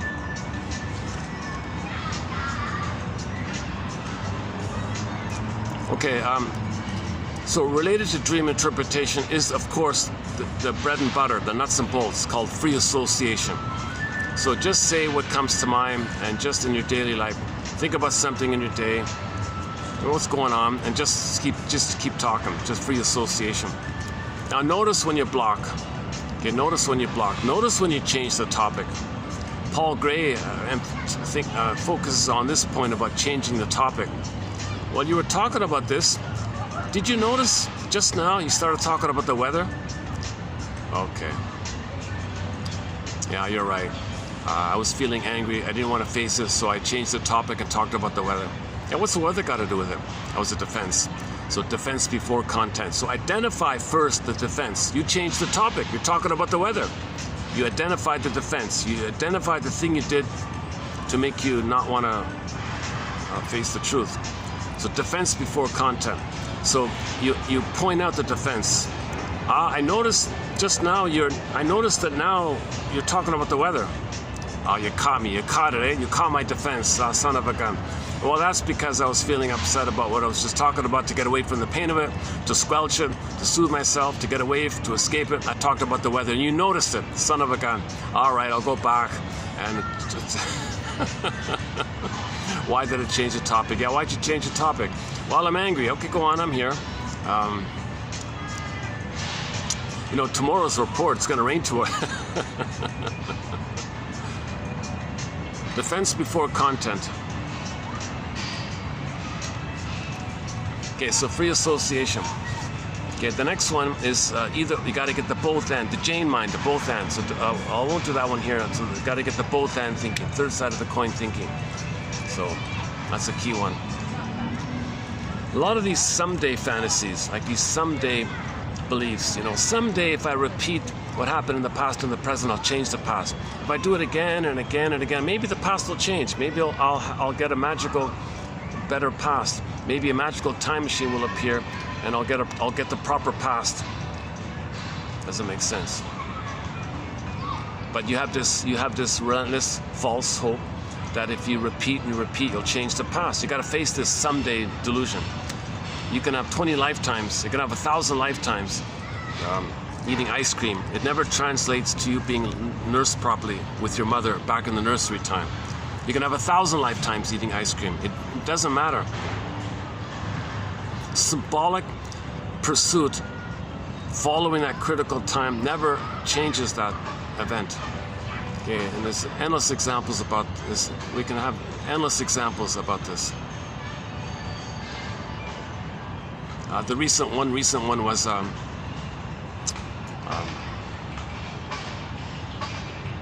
what was it? The girl never was seen by her mother. Like the mother ignored the girl or something. She became a pop diva, and every night had 100,000 people screaming at her, staring at her. And she said, "Why does no one ever see me? Like no one ever really sees me. I feel invisible or something. I feel lonely. I feel unseen. No one sees me."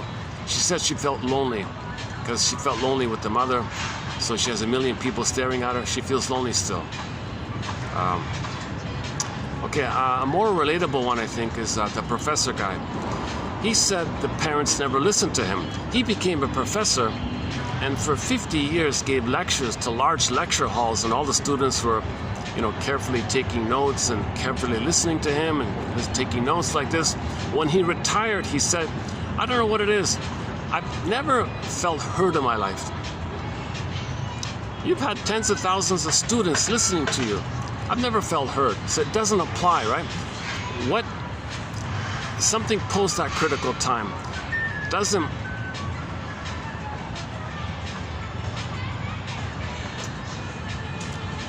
replace or superimpose or translate into the love that you should have received back in the nursery time. But you were hoping for that. It can't do it. So you got to face this someday stuff. That's some kind of symbolic pursuit of mother, some kind of symbolic that others can be what mother should have done. It can't happen, right? That's a basic fault like that. Basic fallacy, maybe we can say. Another someday one is, well, if you shame others, you're embarrassing the mother. You think you're showing up the mother. You're embarrassing her and you're angry at her. So you think a magical time machine will appear, take you back to the past. Mother will say, "Oh, I'm sorry what I did. You embarrassed me. I'm so embarrassed. You're right. I'm wrong. I'll change my..." No time machines. Okay, and so on. So there are a few kind of points in that kind of area, but the someday thing. Someday, I'll get mother's love in the past. You believe this because the person still can't handle the truth that what the mother did was unloving. They don't want to believe it. They can't do it yet.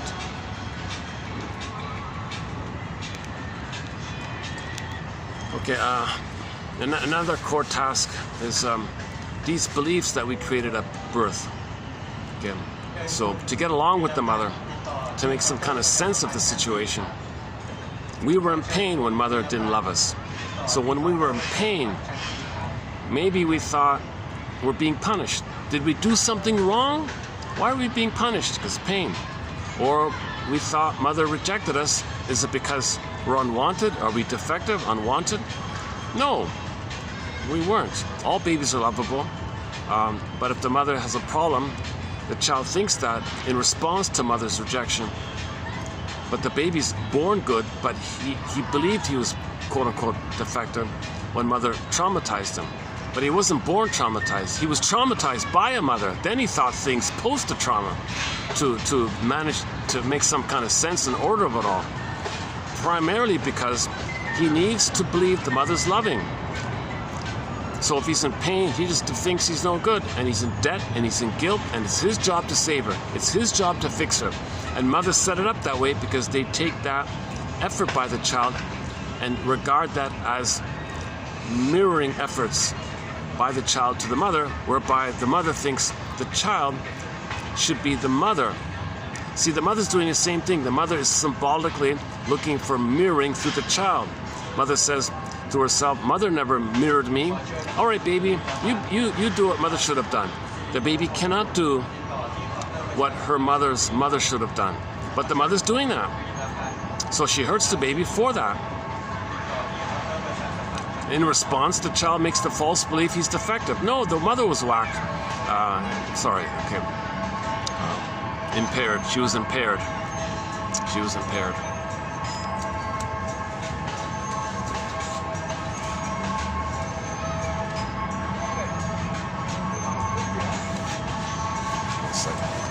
Got a bunch of...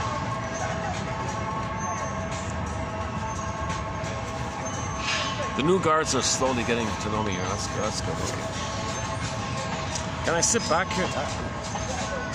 I've got a small problem with this chair. If I lean back, I might actually tip over. It's so... Can I really lean back? Can I relax? Oh my goodness. It's they only had one size. I think they're kind of like more of a local kind of size. It's too narrow. It's too narrow. But light as a feather, you can fold this chair up and you can carry it easily. Yeah, it's a great little chair. If they can, the back needs to be more like straight, right? More vertical. It leans too back, and then if you're too big for it or something, then there's a tendency to fall backwards on it. I just use it like this kind of thing.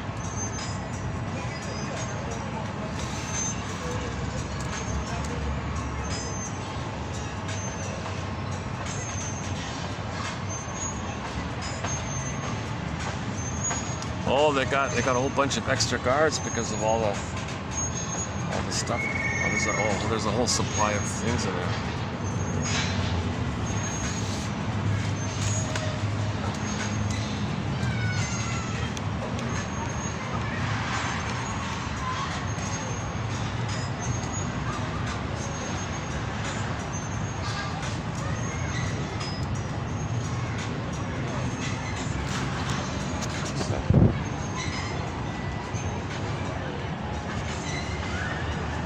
Maybe I can, let me move back a bit. Hold on a second.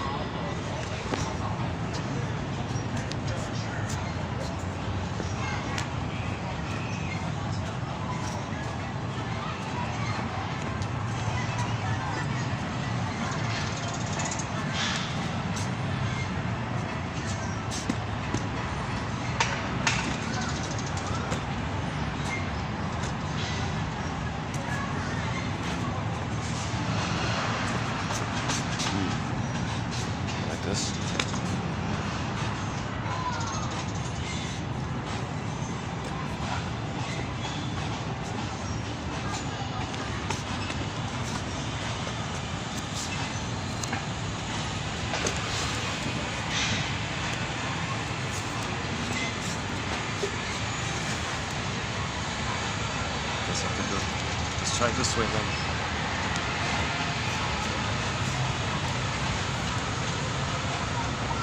Okay, so innate drive for healing. Innate drive for healing. Make the inferences That the present is some kind of reenactment of the past, so you can get your story of the past, so you can stop repeating, make the unconscious conscious. Okay, the projections, that's because you've got too much repressed. And if you keep repressing, that means you keep projecting. And if you keep projecting again and again and again, you're entering into the paranoia kind of area, you know, so you got to be careful with all your projections. Okay, I think maybe we can add this new one from this morning. If you're triggered, click unprocessed trauma. If some little thing triggers you, unprocessed trauma. There's a quick kind of a conscious thought. You read the checklist for PTSD, right? If you have those symptoms, well, that's conscious. Now you know there's trauma.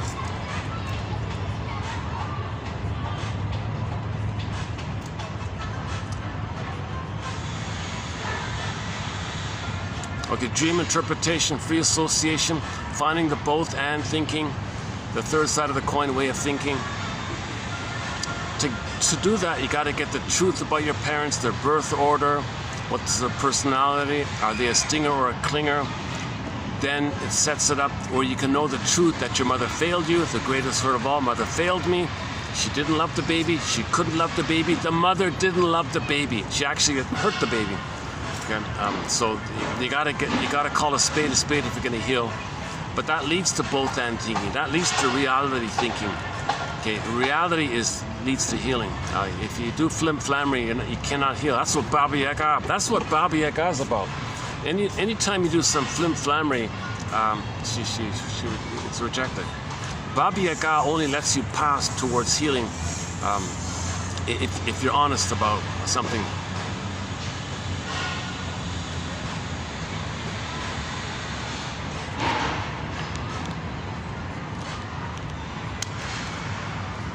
Okay, okay, to face the someday thing, correct your false belief that you're guilty. You're not guilty, no baby's guilty. The odds of any person being here are 1 in 400 trillion.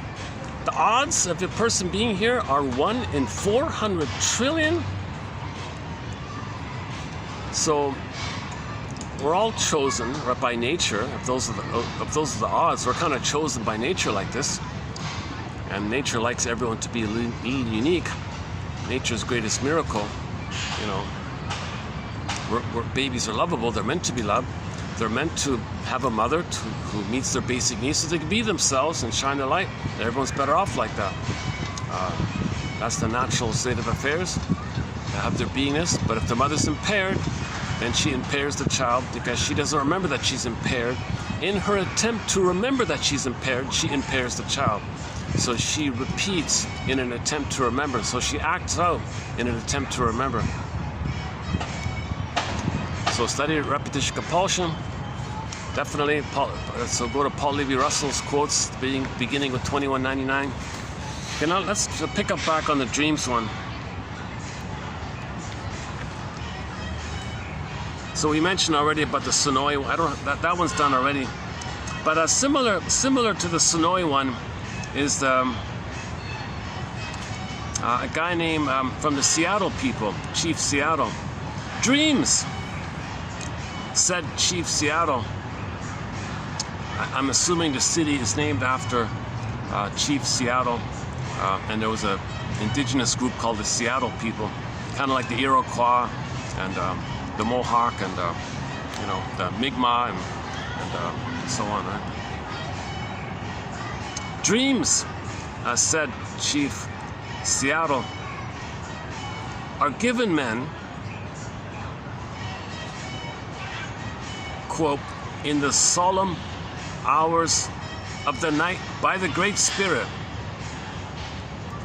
Okay, so the Great Spirit in the solemn hours of the night gives us our dreams, says Chief Seattle. The soul, it was believed, is an individual expression of the Great Spirit. The Great Spirit's longing for itself, life's longing for itself. So look at that, eh? So we're from the Great Spirit, right? We're an expression of the Great Spirit.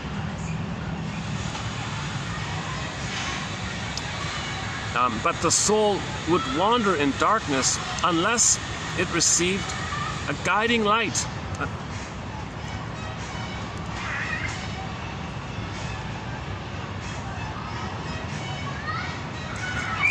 Fortunately, visions and dreams would come from the Great Spirit to guide the soul.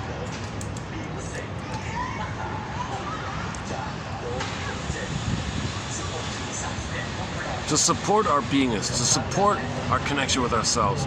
So you can think of the soul, the beingness as the soul, and then the doing, like the spirit. It's kind of like yin and yang, soul and spirit, right? And this is all from the Great Spirit. Without such guidance, man's amygdala, which inclines to ignorance, apathy, etc., would prevail. But the soul, enlightened by dreams. So we are enlightened by our dreams, can give the nobility, can achieve the nobility for which man was created. He can move forward and reach the source of all learning, as Nez Percy, another First Nations leader, says, wisdom comes to us in dreams.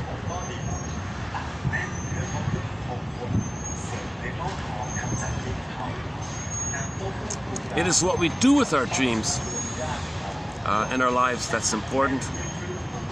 So it's not just enough to have the dream. You got to do something, have some kind of attitude toward your dreams, that you want to know it, treat it like a letter from your soul to you, from the Great Spirit, trying to heal you, innate drive for healing.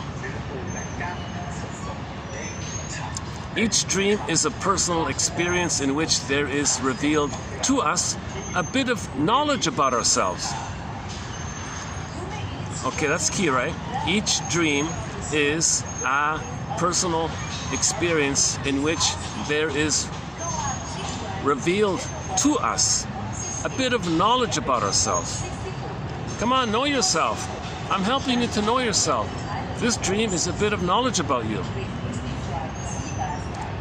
There is a purpose behind the dream, which is to enlarge our personality and increase the scope of our lives. And when we understand the meaning of our dreams, we are put in touch with this larger purpose that is at work within us. Innate drive for healing. There's an innate drive for healing. It's at work for us. You see? So we're meant to kind of like be conscious. That's the healing, when we're conscious of this work and we receive the letter from the unconscious to make it conscious. It's all part of the nature's grand design to heal us. If we're wounded, we're going to heal.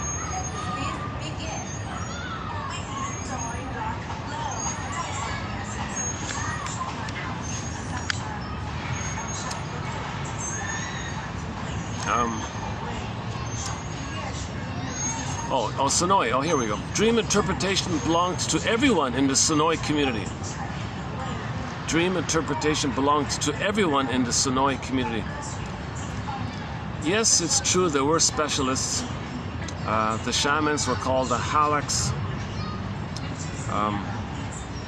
So they're like the master knowers, but everyone's got to know it. It was a matter of community life. In a book called Breakfast in the Senoi House, the author of that book said, breakfast, when you have breakfast with the Senoi people, it's like you're in a dream clinic. Analyzing your dreams. People listened to and discussed the dreams. Everybody's dreams, they would discuss it. Paying attention to such dreams may be likened to brushing our teeth. And we have another quote about this hygiene thing. Dreams can be said to express the thoughts of the unconscious, kind of like parables or mysteries. So uninterpreted dreams are like unopened letters. Dreams are the language of the soul. The name of Woodman's tape. The dream comes from a secret mind within the person, from an inmost mind that is different from his conscious mind. This inmost, inside, okay, unconscious, deep in. This inmost mind is like an inner world, a vast part of ourselves that is our psyche, but not identical with consciousness. So we live in these two worlds, conscious world, unconscious world, two worlds, right? Go to the French comedy called Two Worlds. In the daily life, his life wasn't so great. Zooped down the rabbit hole, unconscious world. He faced the unconscious world, came back to the present, things were better. The key to your future lies in the past. Okay, go to the Twilight Zone episode called Memphis for an example of this. Well, actually, all of the Twilight Zone sort of like that.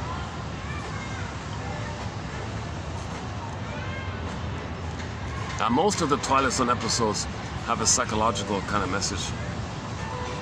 You know, one in particular called Shadow Play, the guy had a recurring nightmare where he was guilty all the time. And in the nightmare, the father was the judge. Kaplunk, you're guilty. Next night, the father was the district attorney. You're guilty. Next night, the father was the minister guy. You're a sinner. You're guilty. So he really needs Columbo, right? Bring in Columbo, right? Just one more thing here.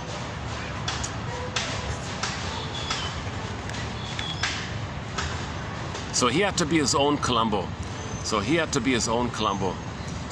in the recurring nightmare, he said to the father in nightmare, "Hold the phone, father. You keep saying I'm guilty." What? What? Of what? You never tell me what it is. You just keep saying I'm guilty. Every night, I wake up with the terrorizing feeling that I'm guilty, that I committed some kind of crime here. You never tell me what it is. Can you please tell me what it is? For Pete's sakes. And he has a recurring nightmare, but he was trying to get the truth. He was trying to be his own Columbo, you know. That's a tough episode to watch, but there are two. Well, yesterday I was here. The cat jumped on the cat jumped up the tree. Yeah, I caught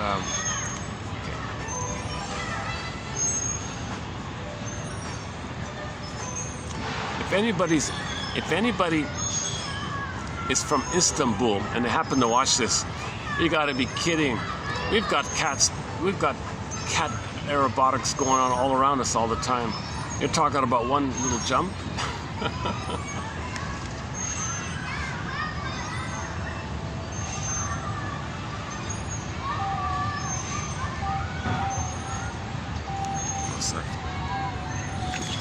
Where are we here? Okay, we live in these two worlds, unconscious mind and conscious mind. We want to go down into the unconscious mind and fish up the contents and bring it to consciousness and accept it.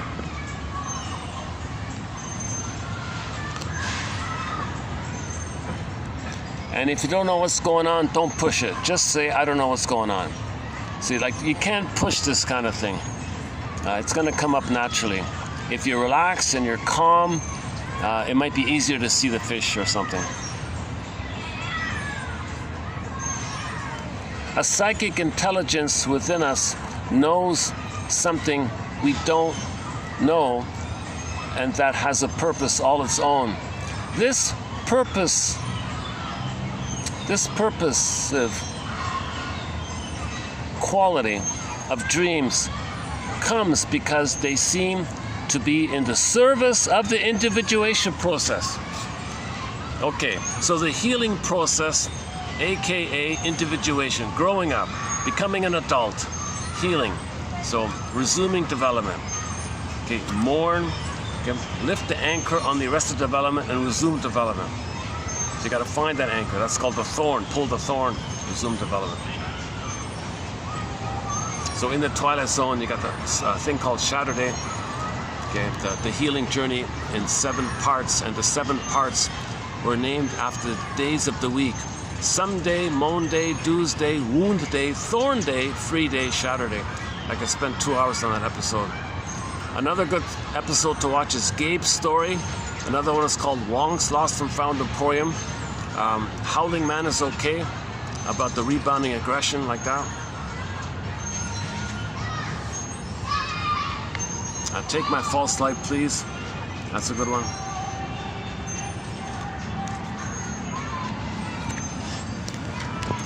So the purpose of dreams is helping us to grow up. That means it's synonymous with healing. Healing and growing up are synonymous. We're meant to become adults and elders.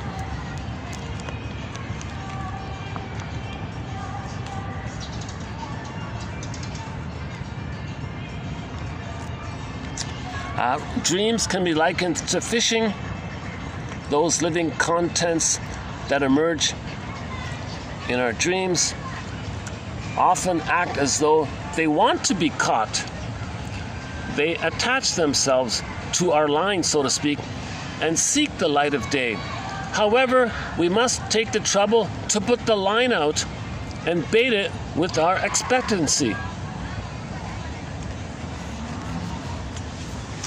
So something in us is trying to reach our consciousness.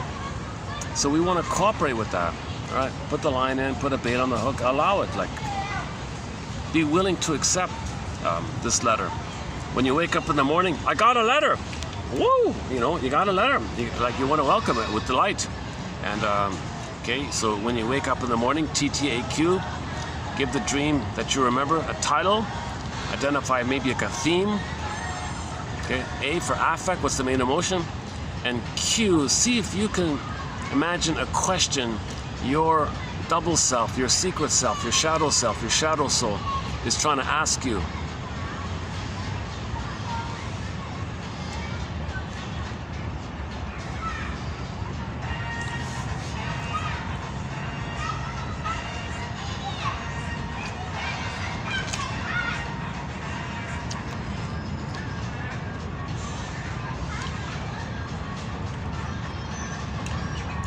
Okay, now this kind of thing I'm not so sure about.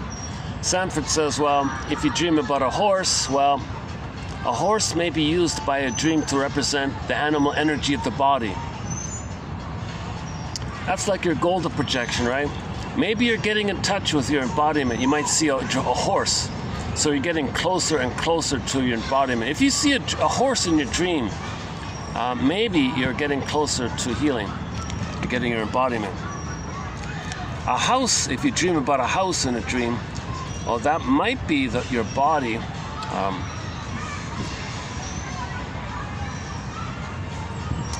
Again, there's no set formula with this kind of thing. You're just saying, the point is, you got to interpret and free associate.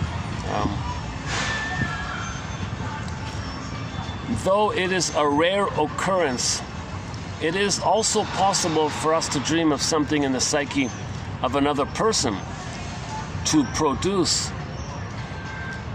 as it were, someone else's dream for him. Naturally, this would be someone with whom we would be quite close. Yeah, that's something, eh? My goodness.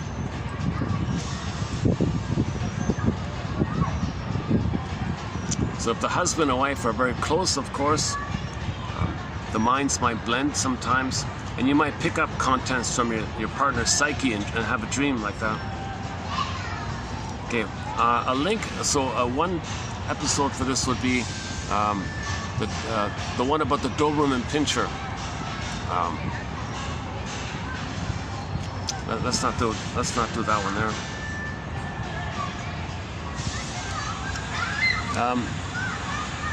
ESP dreams are rare. The vast majority of dreams are about us and our souls and are not concerned with matters of clairvoyance. Now there's one exception. Okay, it's very, very rare to have a dream about, like a premonition, knowing what's going to happen in the future. That's extremely 1 in a million. But the Twilight Zone did one episode on it, about They try to have fun with it. They picked a woman who looks a little bit like Marilyn Monroe kind of thing. Not exactly, but she was an exotic dancer or something. So she was haunted by a nightmare. She had the same recurring nightmare. Not like shadow play. Most nightmares would be like shadow play, where you're facing unconscious guilt. It's about your soul. It's about processing your trauma, feeling what you're trying to feel, what you couldn't feel, trying to know what you couldn't know, just bring it up to your just working through, suffering through, just working at it. Right? Most dreams are like that. There's the very rare exception, like this, the ESP one. So this woman, this exotic dancer woman, kept having a nightmare about some disaster, right? And she was freaking out about it. Now the shrink didn't believe it's an ESP. So he would do the normal shrink things, and he thought she's getting better, whatever. So he let her free. The woman experienced in her real life the thing that she was dreaming about, but in the dream version it was coded, it was veiled. But in the real life, she saw the actual thing. Like for example, in the nightmare, she saw a nurse or something. Now in the real life, she saw that woman associated with the disaster thing. Whoa, whoa, whoa. So she was warned in advance. She knew something bad was going to happen, but the dreams was giving it to her. So when it was about to happen, wait a minute, you're that one in my dream. Okay, whoa, this is really going to happen. No way, I'm stepping back here. And sure enough, the terrible thing happened. So she actually, quote unquote, predicted it. She had a premonition of a future trouble event because her psyche somehow sensed it. Her psyche somehow picked it up and wanted to help her. Hey, dancer, you're not ready to go yet. Let me give you a heads up here. You're gonna do this thing. Don't do it. I'm gonna give you nightmare to drill it into you. So when you face it, you'll step back. So it helped her. She sensed it all along. The shrinker man had no clue. He didn't believe this. But Sanford's saying it is possible. It's a mystery. It's a big mystery. How the psyche can protect a person by giving a premonition nightmare, and then when it actually happens, you're prepared for it, right? So you're saved. So dreams help us. They help us in so many ways. Even in this extremely rare example, dreams overall, the overall theme of dreams, it's helping us. Dreams are helping us. They're guides and aids and teachers, and they're just. It just speaks a different language, right? No time in there, condensation, displacement, symbolization, morphing. So we got to learn the language of dream interpretation. That's what Mr. Morbius was doing. Mr. Morbius was on the planet. The Forbidden Planet was a symbol of the unconscious. So he was trying to learn the language of the machinery of that planet made by the aliens. So he had to study the alien language to understand the planet. That's code for dream interpretation. So Mr. Morbius was a dream interpreter. He was trying to interpret his dreams, and then he got to the conclusion that the monster was from within.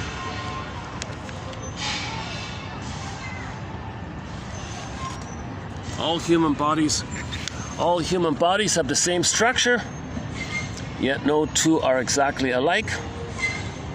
Okay, again, we're the same species, Homo economicus. We're all humans, right? All humans, all people have the same body structure. Again, yet no two are perfectly alike, fine, but we all have the same structure. So with our personalities, your personality has never existed before. There is something unique about you, something that is just you. But we all have the same psyche, same structural psyche. We all have a conscious and unconscious. We all use defense mechanisms. If there's too much, we all may cross over into the Faustian deal if there's too much pain.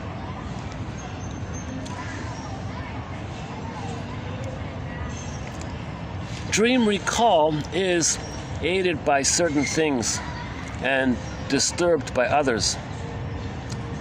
If we are too busy in the outer world, If we are bombarded by TV, radio, or constantly involved in extroverted activities or concerns, dream recall will suffer.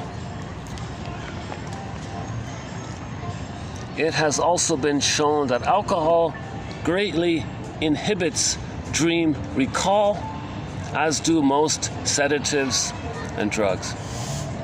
On the other hand, a time of quiet reflection before going to sleep at night, or better yet, a whole day of introversion, will help our ability to remember our dreams. You can't catch fish if you startle them by blundering around making a lot of noise, and so it is with the contents of the unconscious.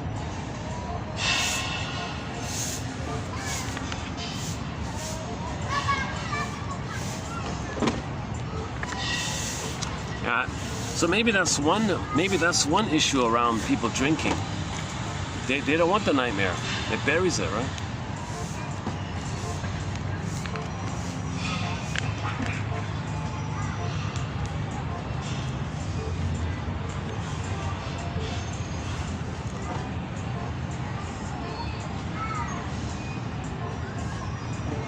So we can facilitate receiving the fish if we're calm, like the calm water. But if we shake the water, the fish gets scared off and fly and run away, swim away. That kind of thing. Okay, one more here. Drugs that have been found to selectively repress REM sleep, a REM rebound effect. Persons deprived of REM sleep experienced greatly increased REM sleep when normal sleeping patterns were allowed to resume.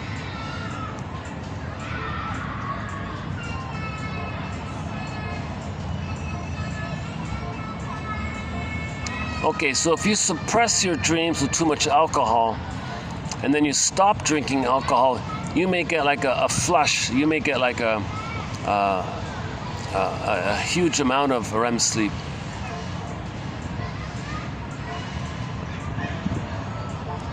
On the most extreme end of the extreme end, on the spectrum of the extreme end, delirium tremens, the psychotic state that sometimes follows withdrawal from alcohol, which is a dream suppressant after prolonged drinking. In delirium tremens, the hallucinations appear to be the breakthrough of the suppressed REM state into consciousness.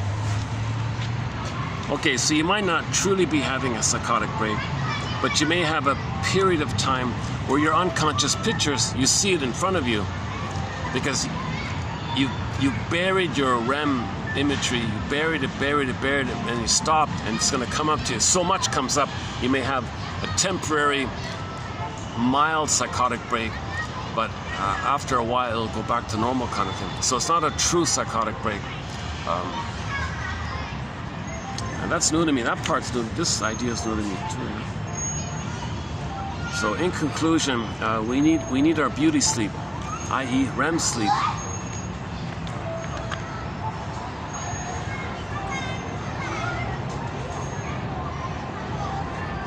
Rapid eye movement, right? Rapid eye movement. Because that's where you're doing the processing, right? That's where you're piecing things together and seeing things and working through things. And maybe you were lonely in your life. So in your dreams, you compensate. You wish you had some community and connection and friends. So you might dig up times from childhood, maybe something on TV, piece something together where you were included, you had some fun maybe. Okay, wish fulfillment. So you fulfilled your wish for connection and community in your dreams. So it kind of gave you homeostasis like that. So it's a wish fulfillment. So one function of dreams is to meet your needs. Even though in fantasy, you met your needs in fantasy, kind of thing. So if you deprive yourself of those dreams, you might be lonelier, right? And from the pain of loneliness, maybe you're afraid to bring up your dreams. Oh, no, you would drink for other reasons, right? So you would drink in your daily life, I guess. But the effect of that is you're gonna get less REM sleep. So if you stop drinking, you're gonna get a rush of REM sleep. In the rush up of the REM, you may get a few little outbursts called hallucinations, called delirium tremens. Okay, I'm not a doctor here, so I'm gonna put a huge question mark on this one here. Is that it? Let's dig up. Should we play some delirium? Now we have 4 songs on our soundtrack by the band Delirium. Great Spirit. Let's dig up another song. Hold on a second. Oh, let's see, what time is it? How's the battery? Hold on a second. Oh, it's only 4:30. Really? Only 4:30? You're kidding. Only 2 hours passed? Okay, that means I'm a little tired today. It feels like 4 hours passed, but only 2 hours passed. That means I'm not having a very energized day. Can I go back to my regular spot? Hold on a second. No, I can't. Son of a gun.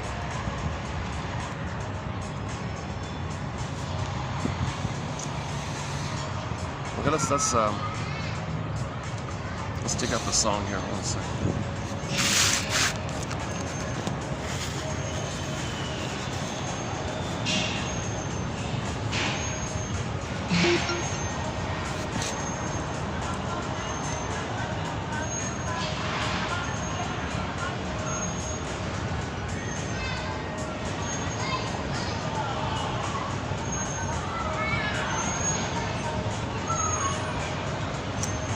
Oh, Zaz.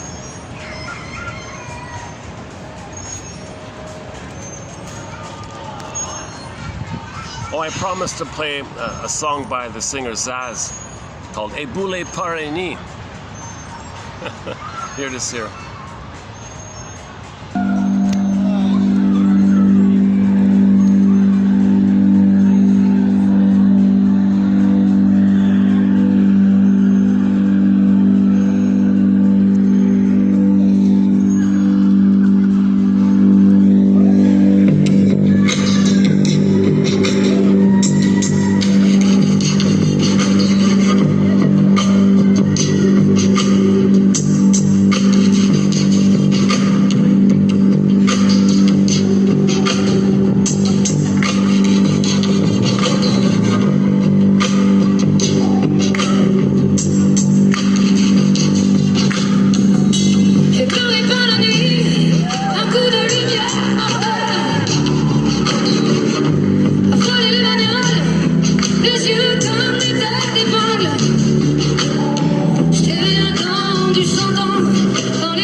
Ebule Parini. So it's about disassociation, a symptom of trauma, escape in the mind.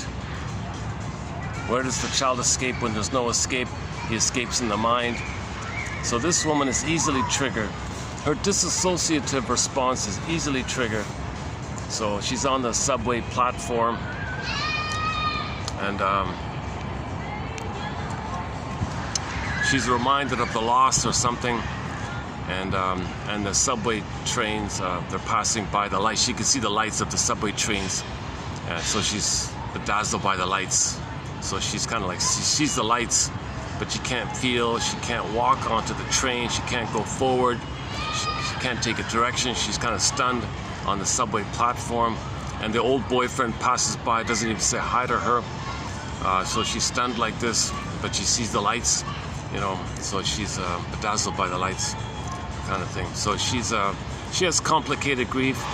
She didn't mourn the losses, you know, and so she coped with the trauma of the abandonment with the mother. Okay, the core primal loss of the primary love, called this eerie feeling of a huge abandonment, like a huge betrayal, a huge loss like that. And so she coped with it with the dissociative response. So she can function in life, but she's kind of dreaming all the time and not fully present. So she's sleepwalking through life. She feels like the life is passing her by. A lyric in a song. I feel like life is passing me by, like those trains passing me by, like that ex-boyfriend passing me by. She feels like life is passing me by, that she's going through the motions of life, sleepwalking through life. She's like drunk or something. She can't really move or do anything. But you can see the lights of the subway flying by. Ebule Parini.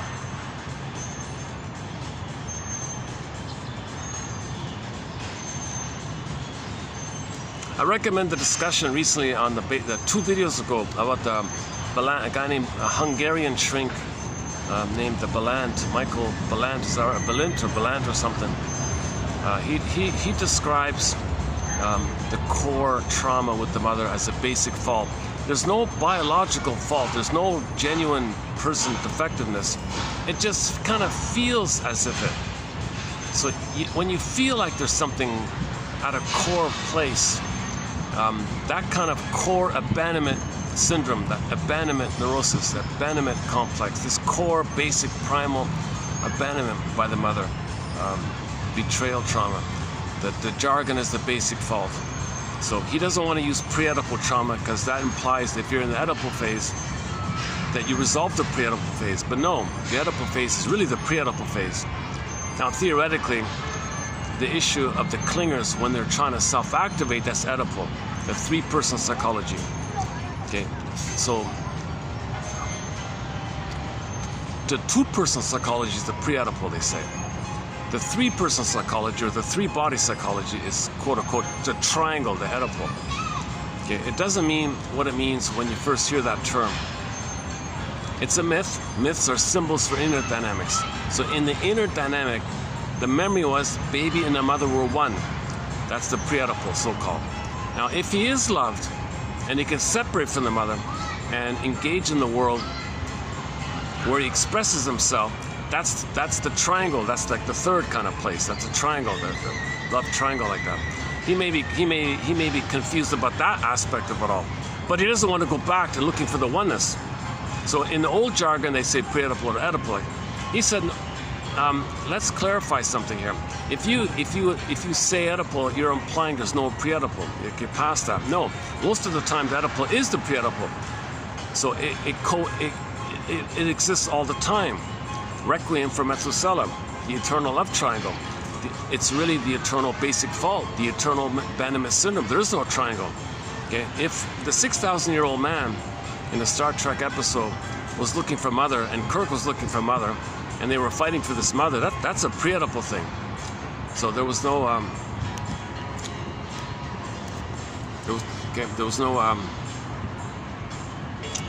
their behavior in life was symbolic, looking for mother or against mother, refugees from the love they seek from mother, running away from mother because there was no mother, but searching for mother, but the pain, so you run away from mother and you feel like a criminal.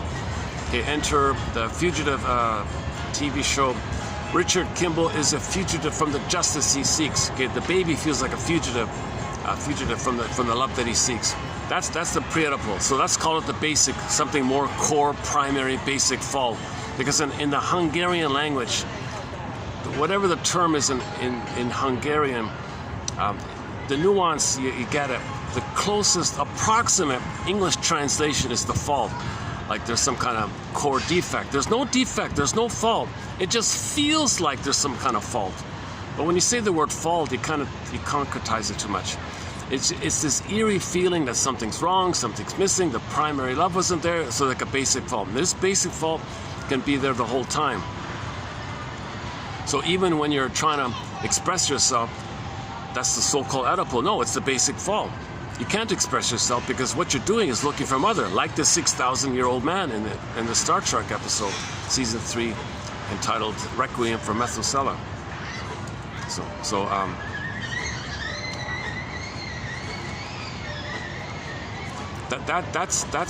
That's a resistance to healing. We're too embarrassed to admit this. No one wants to admit that the mother failed them. Very few people want to admit the mother didn't love them. Mother was like the wicked queen. Just watch the Snow White. Look at the wicked queen. Many people's mothers were kind of like that wicked queen. From the baby's eyes, the mother was kind of like that wicked queen. She only cared about herself. She was envious, filled with envy, didn't want to love, can't give love, never received love, was entitled to get love. So the outcome is the soul freezes, glass coffin. You can see through the glass, but you can't touch through. Bedazzled by the lights, et boule parini. Now the glass coffin also means at the same time that when we do the healing journey, we withdraw to the unconscious, get in touch with our inner life, the doors, and mine up what we lost. That's the mining one. But also a symptom of trauma is that we don't touch in life, we don't emotionally connect. So you're talking to somebody and you say, gee, nice talking to you, but the truth is I feel like there's a glass wall between us all the time. There's no real shared emotion between us or something.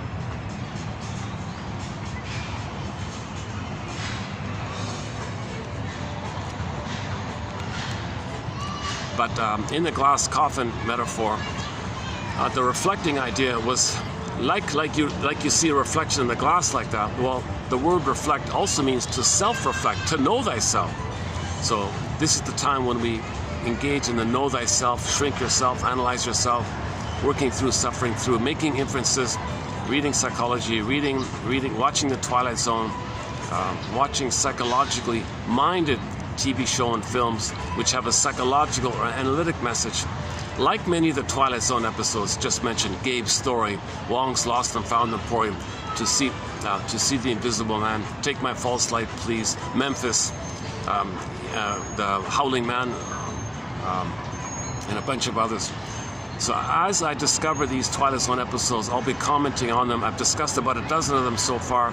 Not all the Twilight Zones really have that effect, but maybe 1 out of 10 is excellent.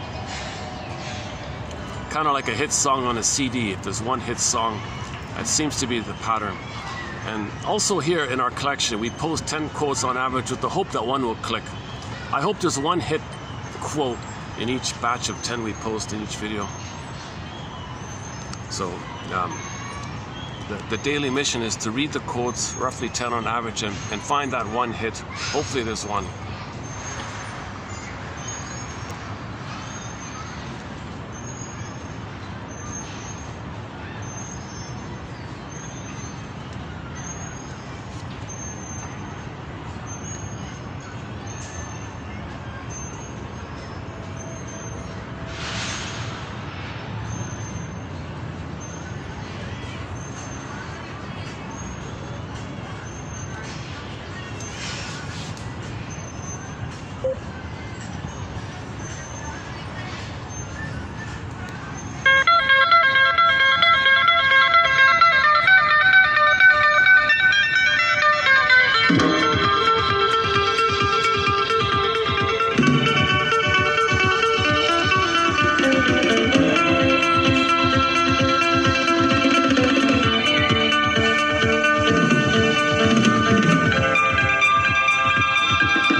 talk about Star Trek, this is our linked song for the Star Trek episode.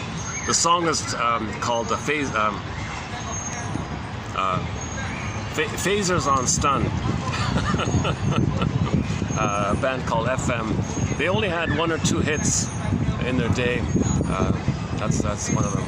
So let me do it for myself here. I haven't done this in a while.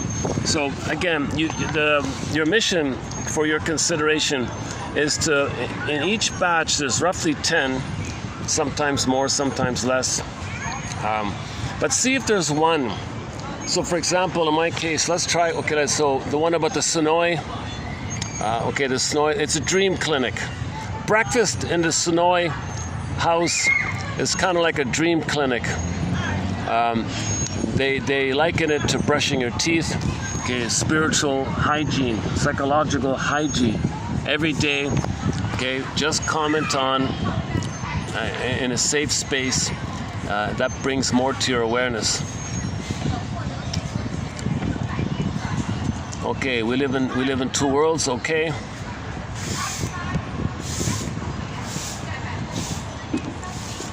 Just don't push yourself, okay? Be gentle with yourself, okay? Okay, the purpose of these dreams, they are in service of the individuation process. Okay, the healing, growing, becoming you as an individual, to individuate, to be distinct, to be you, in other words, to be who you're meant to be.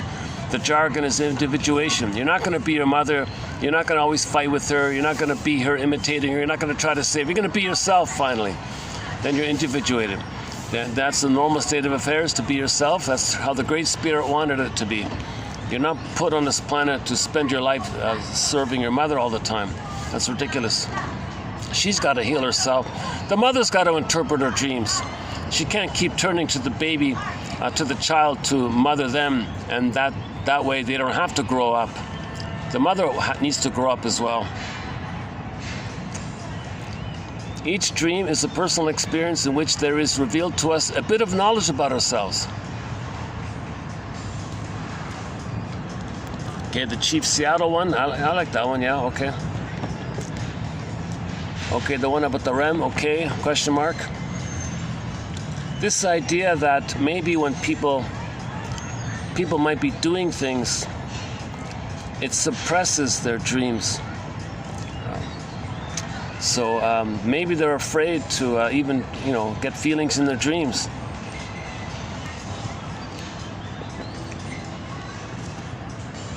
Again, okay, the fishing metaphor, okay. Now, what we do with our dreams is the key thing here. There is no psychological or spiritual virtue in only remembering your dreams. It is what we do with our dreams, i.e., use them as a springboard. Use your dreams as a springboard, a prompt. Use the prompt to facilitate and inspire you to free associate from.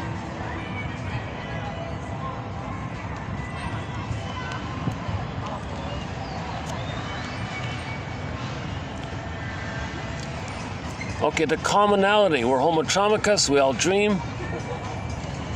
All bodies, all people have the same structure.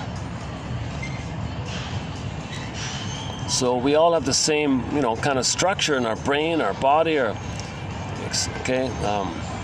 we all walk upright, stuff like that. We all have, a kidney and liver and spleen and all that stuff.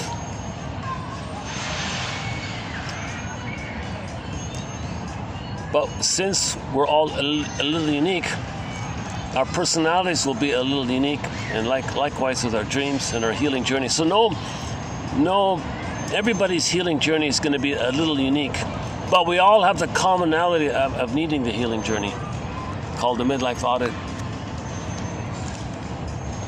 Okay, for this interesting idea of the premonition dream, or the ESP dream, check out the Twilight Zone episode called with the exotic dancer one, about she's in the hospital and the shrink doesn't believe her, but she was right all along. That one there.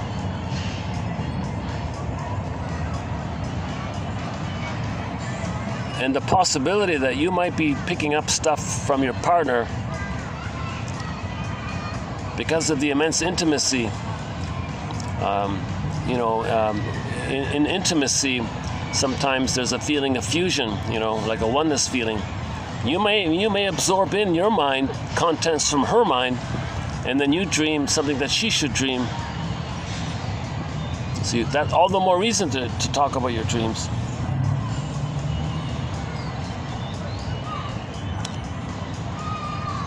Let's just stick with the horse one. A horse may be used by a dream to represent your life forces coming back into your body. So if you're starting to connect with yourself bodily wise, you might get a dream of a horse and you might feel really good by it, So you're getting closer and closer to being embodied. We had our embodiment, we had our horse energy, we lost it, want to get it back.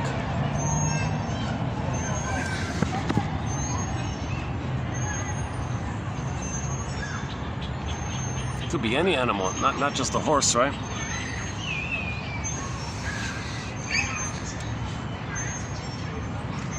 I'm sure people in Istanbul have a lot of cat dreams.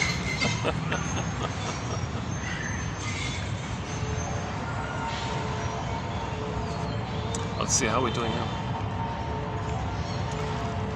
Yeah, another off day. Yesterday and today, slightly off days. I'm not my usual upbeat, cheerful mode. I'm kind of in sluggish mode for some reason. Yesterday and today. Maybe it is the dust in the air. I don't know. Who knows? 45%. I still have an hour of daylight, actually. Can we just walk around a bit? Let's just walk around a little bit. Yeah, let's just do that. Oh, I gotta fold up my chair then.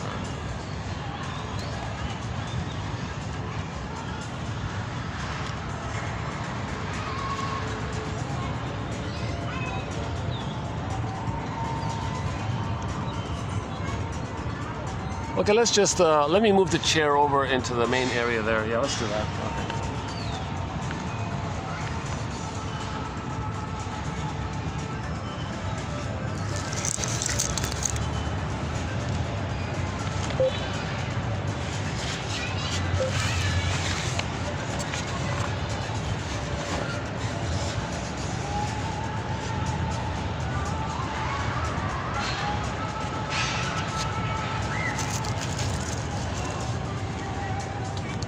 Oh, they've got a nice song in the background. This woman singing, doing this ooey ooey kind of sound.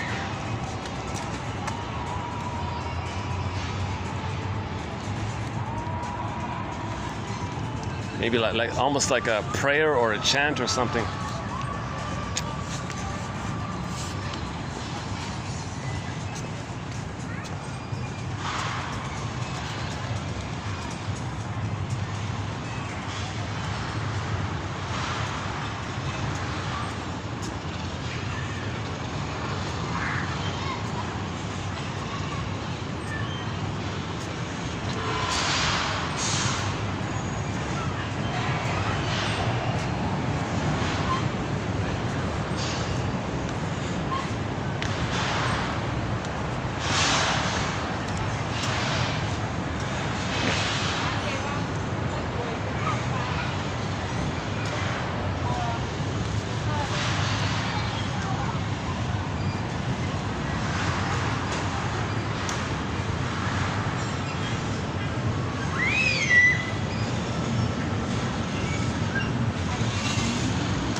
I wonder if the pigeons will take the cat food. And they probably would, wouldn't they? Give it a try.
Hold on a sec. Let's see if we'll get left. Let's see if we can get some of the pigeons. We can share the pigeons. Huh? Hold on a sec.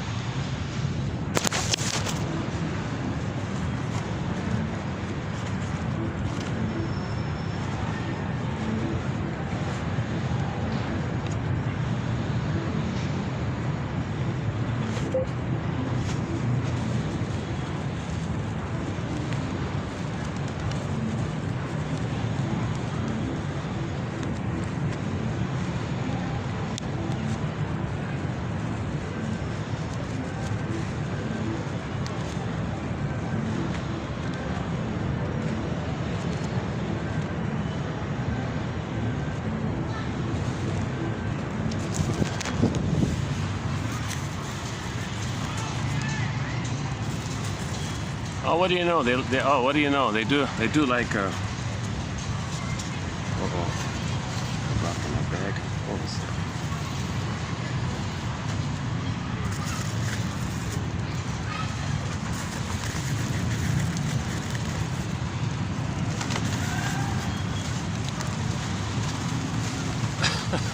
Oh my goodness. That's too much.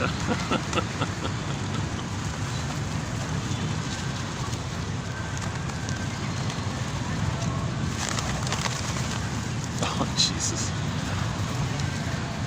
They're hearty eaters, eh?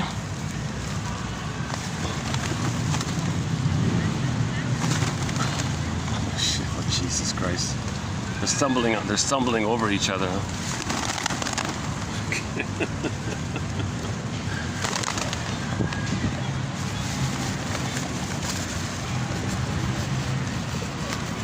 Wow.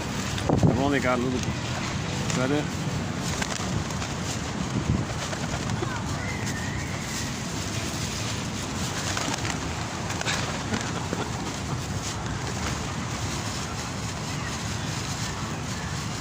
That's it, eh? All right, that's it, guys. That's it. There might be one in the bag. I don't know if you can poke through it. I don't know. That's it, guys.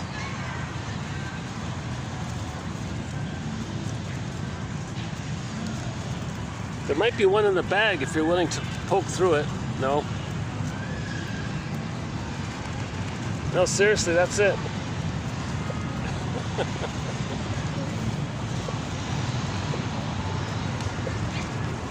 Oh, there's a brown one. Yeah, look at, there's a brown one. Brown and white.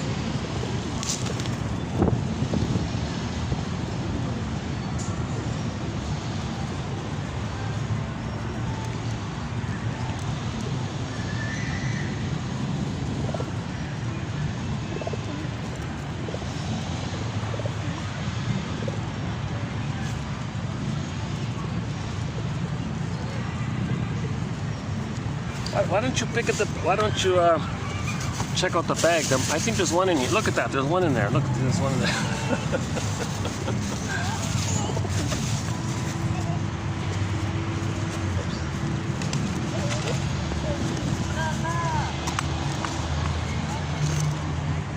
All right, that's it. That's it.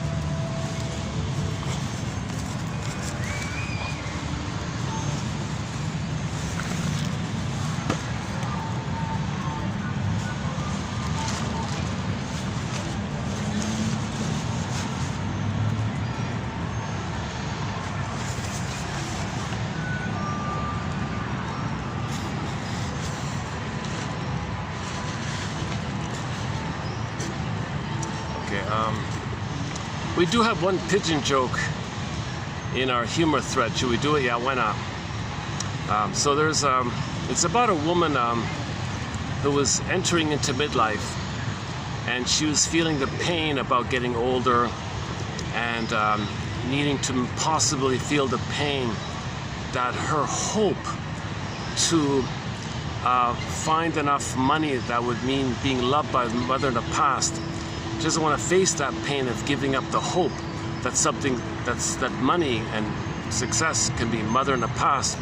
She was getting older, and it was bugging her a little bit. So she was feeling some kind of pain and anxiety around the reality of growing up, giving up the childhood dream that maybe something symbolic, a mother can be mother. So she wanted to be wealthy, right? She wanted money, thinking she can get mother's love in the past. But she's getting older, and she's realizing there is time. She can't keep doing this. Enter her confused about this idea of reincarnation. She thought maybe she can say to herself, okay, don't worry, if I don't get the money, maybe in my next lifetime I'll just keep going, I'll keep trying. So she asked Mr. Behrman, who seems to know a little bit about this kind of thing. Mr. Behrman,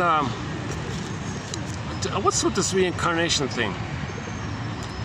And him being a comedian, knowing her concern, his reply to her was, oh, it's funny how things work out.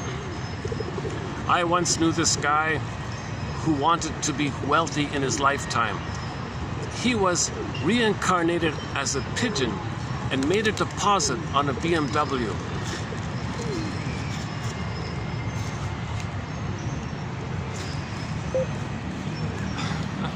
So it validated her concerns. He didn't mock her.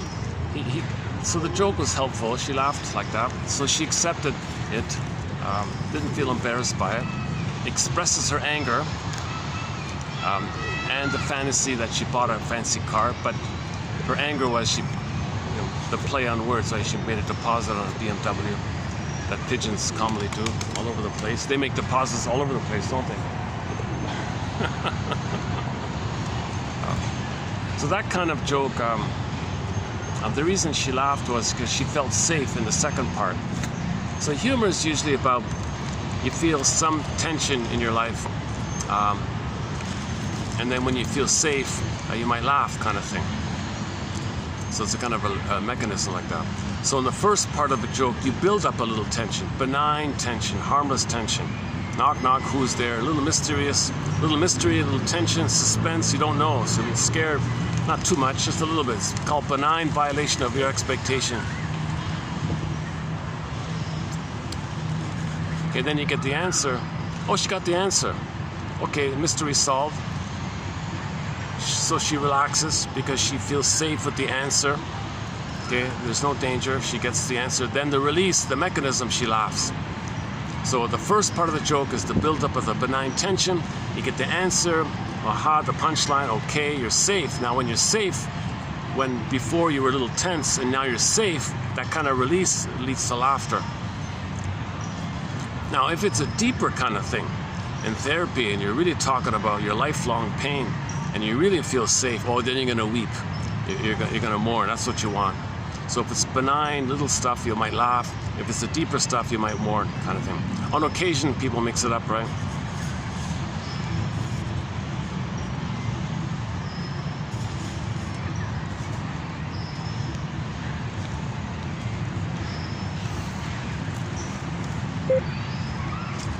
That's my dollar speaker there.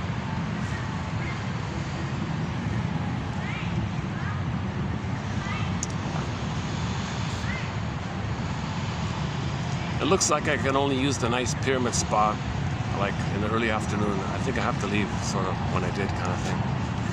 That's okay.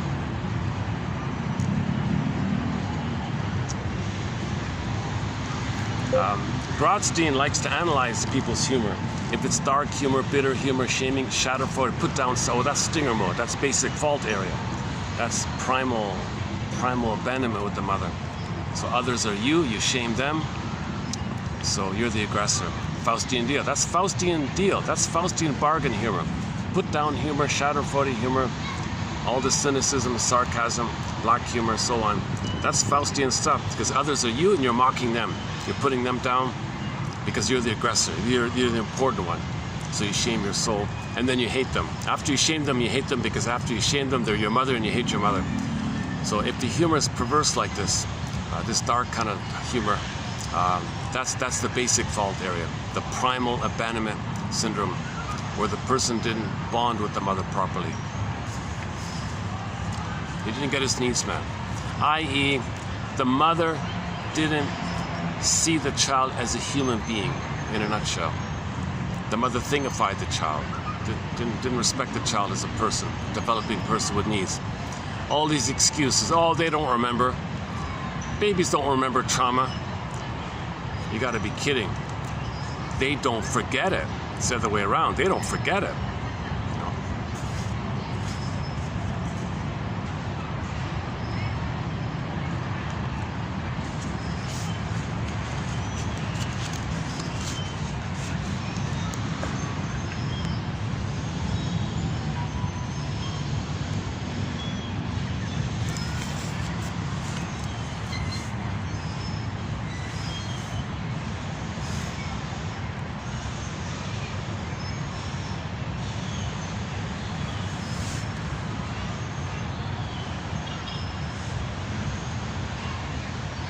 Let me make another adjustment here.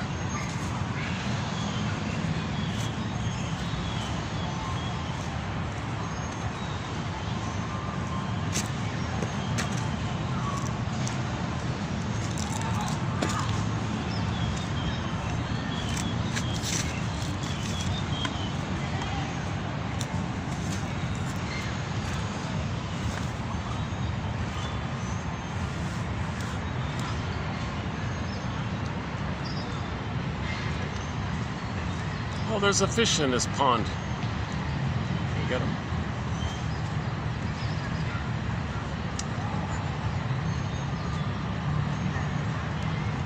I don't think we can see him, but oh, yeah, never mind. It's too cloudy.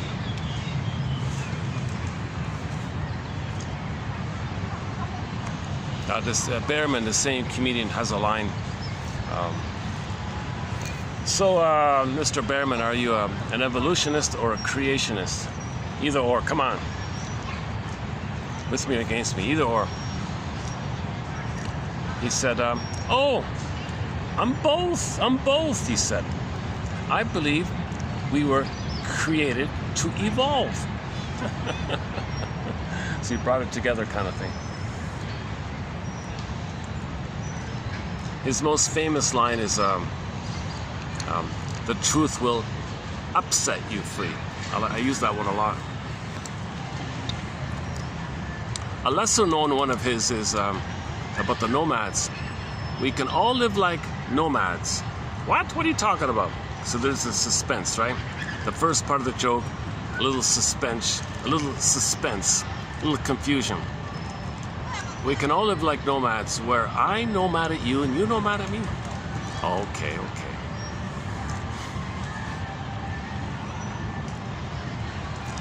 I don't know why this kids one has been with me for a long time. What's 5Q plus 5Q?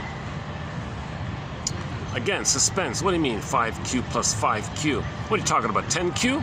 Oh, you're welcome.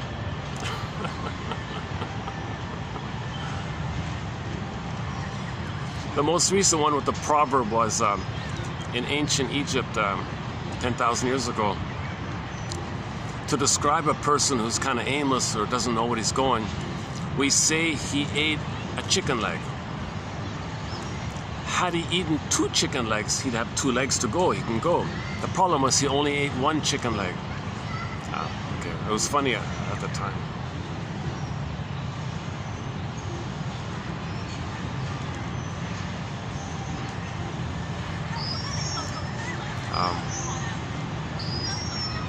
Oh, we haven't done the one about the unhoused man. There was an unhoused man on the street or something, and he saw a wealthy man pass by. Hey, wealthy man, come on, can you spare me can you spare me a dollar? The wealthy man said, hey, wait a minute, I just gave you $1 an hour ago.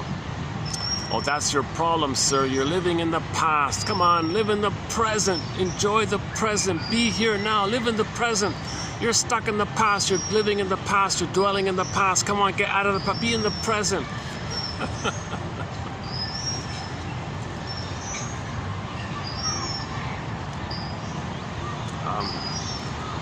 Actually, Masterson has an odd one. But the context was he wanted to loosen up the audience to be open-minded to psychoanalysis. So Masterson was talking to some behavioralist kind of thing, behavioralism kind of people or something. So he wanted to, I guess he was maybe he was a little frustrated with them. I'm not sure. There's a little bit of anger. At the same time, he wanted to loosen things. I'm not sure fully about it. But anyways, Masterson's talking to an audience. And he knows that the audience is closed down to psychoanalysis. They're blaming the mother, and they're folding their arms, crossing their arms, very angry like this. How dare you blame my mother? My mother was a goddess. How dare you say my mother didn't love me? How dare you? Okay, so he's that kind of crowd, right? So before he gave his lecture and all this, he opened it up with the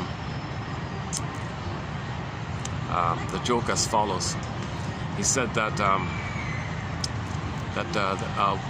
guy, there was some kind of country club or something, and there was a guy at the bar or whatever, and one fellow was alone as well, and he approached the guy at the bar and tried to start up a conversation with the guy at the bar, and he just gently said, hey, do you want to have a talk? We'll share a cigar.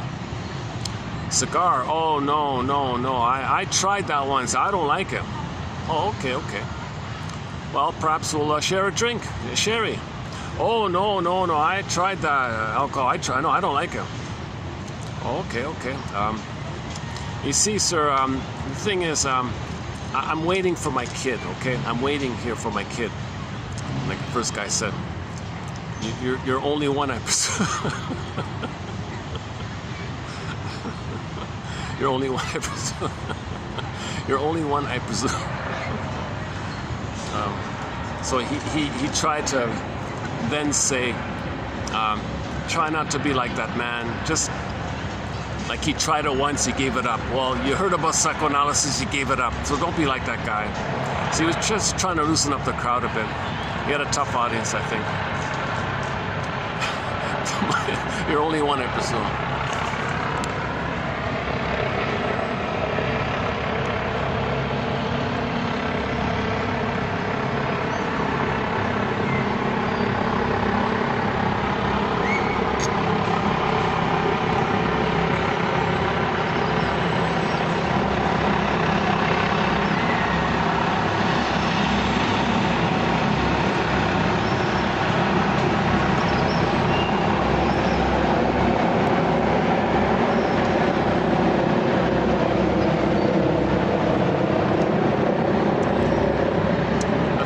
I guess we'll wind it down here.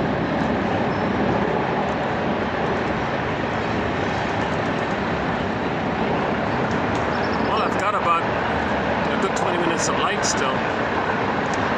Any final thoughts here? Play a song? Oh, that's a routine with the helicopter. He does it every day. He flies on the roof, pauses for a minute, and flies off again. I have no idea what it's about.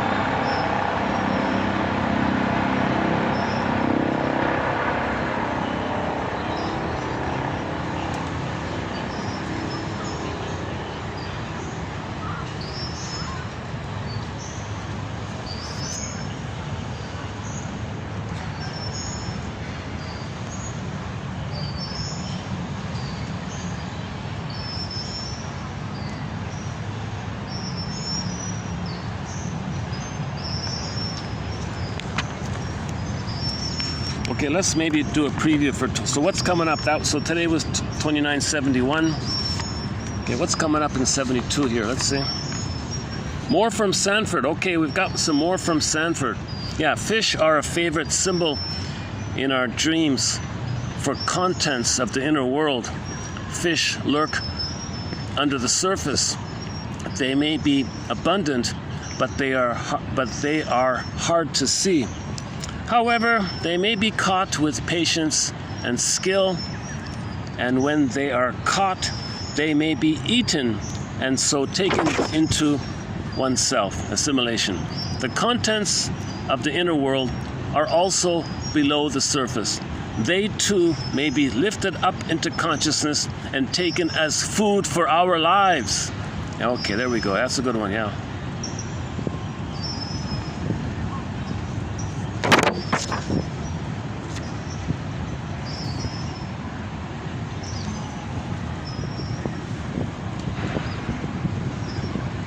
Okay, one about John and Mary here. Okay. Relationships. Individuation. Okay, individuation. The lifelong process of becoming the fully human beings we have been created to be. I believe we were created to evolve. Okay, that's a light. Okay, that's going to be a fairly light load. What else? And then coming. Oh, here's a key one. Okay, when we get to 73, here's a good one. Here's a very good one from Burglar, and another one from Sanford. These two are good. Okay, there's the prop. Here's the one about the metapsychological prop. This one here coming up by Burglar.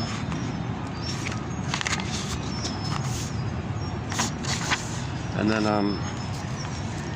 more from Burglar, 29:7. These are solid quotes from Burglar, one of our mentors, Edmund Burglar. So we'll get there.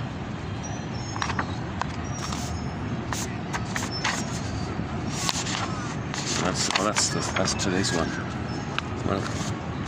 And then in 75. Oh yeah, we'll talk about the Twilight Zone episode entitled "The Trouble with Templeton." Okay, so he tried to face the temptation to resist the siren song of pathological nostalgia.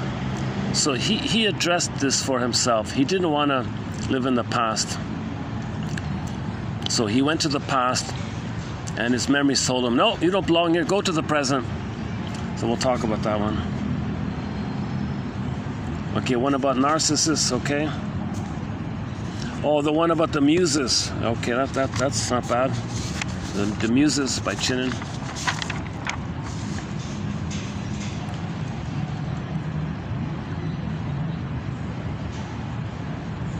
Well, here's that one I was talking about before about the DSM-3. The concept of neurosis before the DSM-3 and enshrined in the DSM-2 was ideological and assumed an underlying process of inner conflict resulting in symptom formation, right? So the baby is angry, mother says no, the body gets a symptom formation, conversion, which controls the anxiety. Freeing diagnostic concepts of psychodynamic inference was seen as a step towards creating a classification system that was reliable and could provide the basis for testable hypotheses. Okay, so they made the excuse that you can't test inner conflict. You can't test or measure this kind of thing where your rage at your mother gives you a symptom in the body. You can't test that, so forget it. So forget about neurosis and dysfunction, inner conflict. Forget about psychodynamics, basically. So DSM just basically became a drug book. So, for example, the term psychogenic pain disorder, that's the normal one. You got pain, well, it's psychologically caused. Psychogenic pain disorder was replaced with somatoform pain disorder in response to the criticism that the former term was stigmatizing.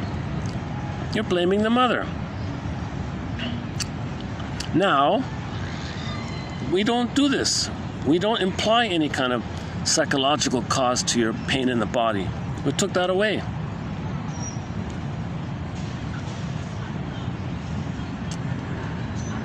Okay, this is about the somatization one, yeah, okay.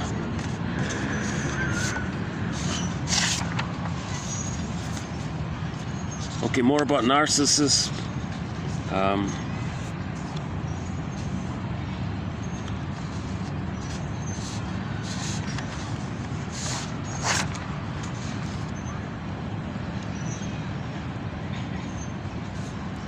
Object relations theory, internal images, okay, intrapsychic, internal working model, okay, that one, okay. More about narcissists, okay.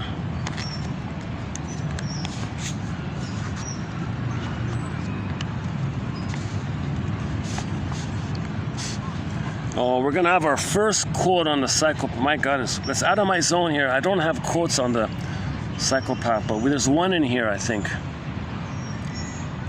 Sort of on the spectrum issue, the borderline, way at the extreme end of the spectrum, according to him. So we don't know about that.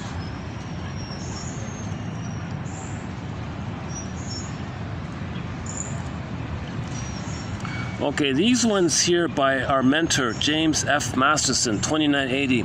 These are good ones. I recommend these ones here. All of the quotes by Masterson are excellent. Okay, another Twilight Zone episode coming up, the Howling Man one. Okay, that's an interesting one, the Howling Man. So we'll do that one again.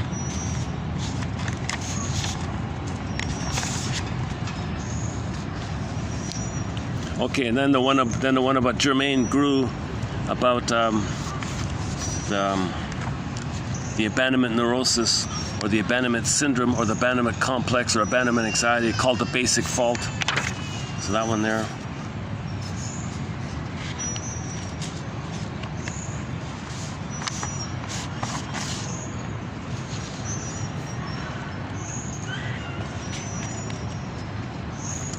Oh, one about the birth order, one little bit about the birth order.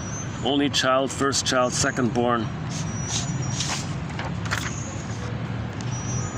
Andre Green, there's always good quotes from Andre Green. These are some terms from a dictionary. So we'll get there.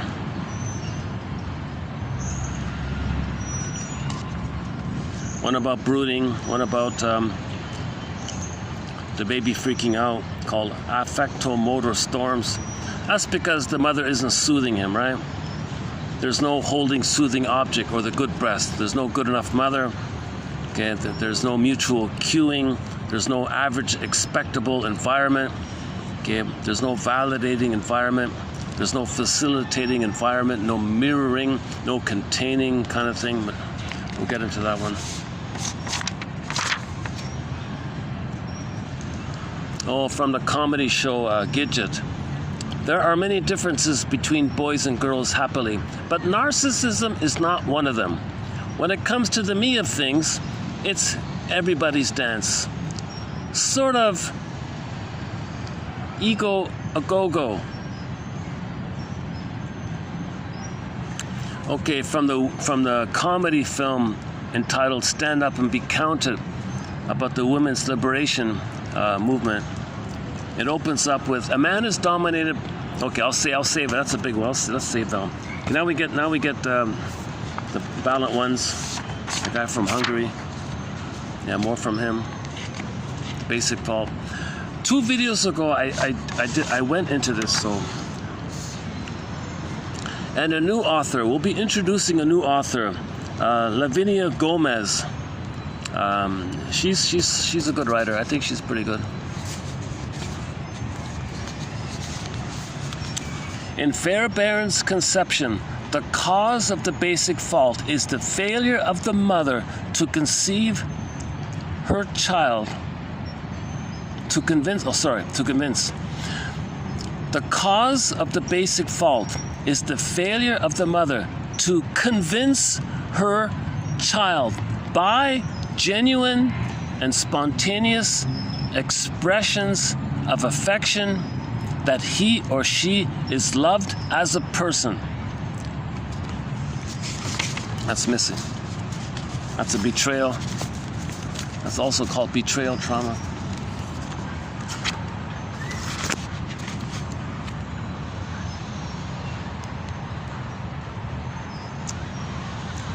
Any more jokes, huh?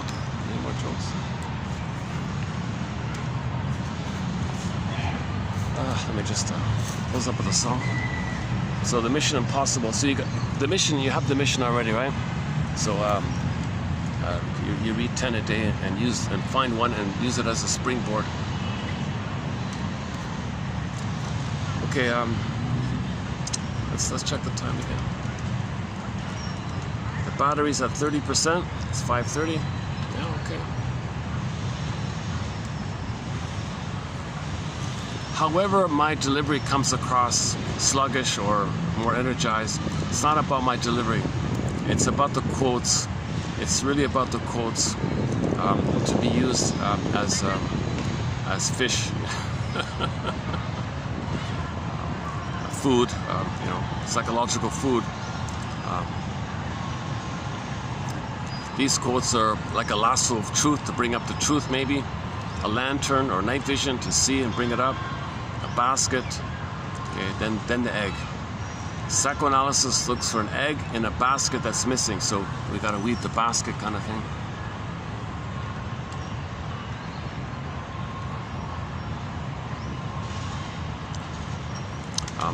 So my disclaimer once again, I'm not a shrink, obviously. I have anxiety, as you can see. If I had the funds, play Joni Mitchell's song "This Flight Tonight," made popular by Dan McCafferty. I'd be on this flight tonight and do a full analysis. And I'd love to show for myself and the world sort of a before and after. So you've seen the before analysis. I'd love to do a complete full analysis. My goodness, we all have blind spots, right? And you need to feel safe with somebody to really have that chance to quote unquote be held, holding container, so you can bring up the feelings. You need a level of safety to do the mourning process, and you need to kind of internalize the attitude of the shrink. Then you shrink yourself. He shrinks you, then you shrink yourself. So you want to internalize his way of thinking, and you think yourself that way.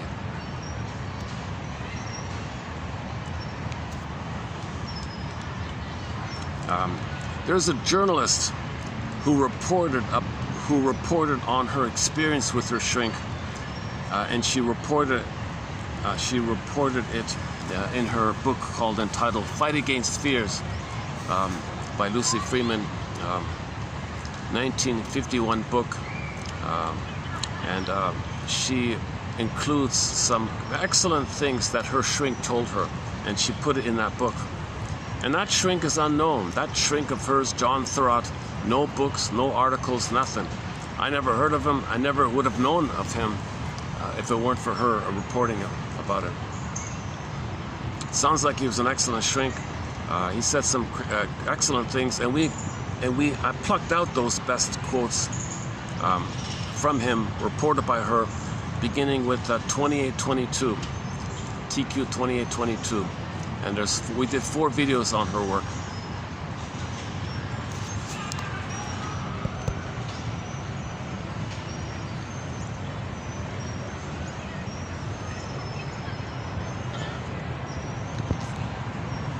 Yeah, on our soundtrack, we've got Dan McCafferty's singing "This Flight Tonight," a song called "Star," a song called "Enough Love." Of course, "Love Hurts" is in there. What else? And there's 1 or 2 others, I think. Is Holiday in there? No. So he passed away about 5 years ago, Dan McCafferty. Yeah. But he's the one who made "This Flight Tonight" popular. Nobody knows about Joni Mitchell's original. It's not well known. He jazzed it up and made it popular. "This Flight Tonight."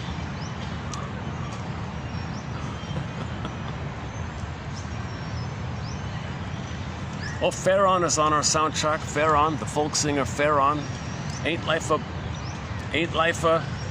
Brook. Ain't Life a Brook. Very good song of hers. So we've got about 3 of her songs on our soundtrack. Yesterday we played some indigenous music. Yeah, that's a good song called Kugutak, is that right? By Jurini, and Beatrice Steer did the background, was a background singer for it.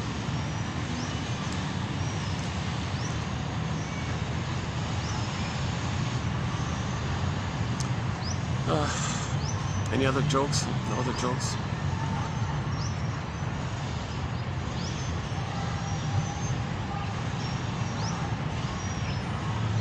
So some jokes are interpretive, they're helpful.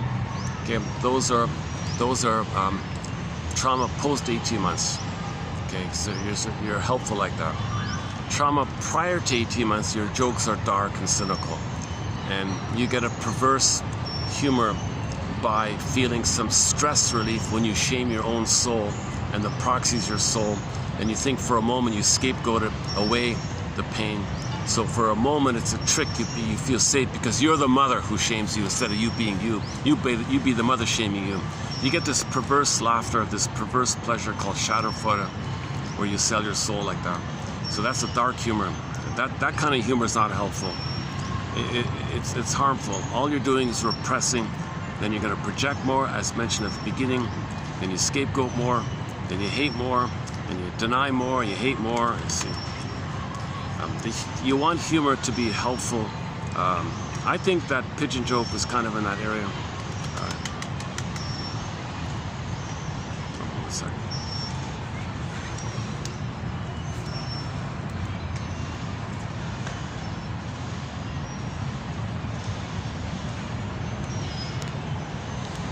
I try not to get people on the camera, but sometimes it's bound to happen.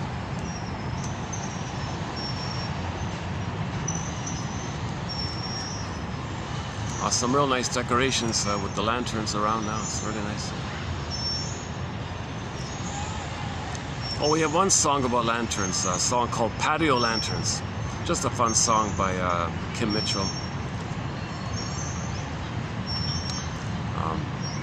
Most of the songs have a psychological message. Some of the songs are just for fun.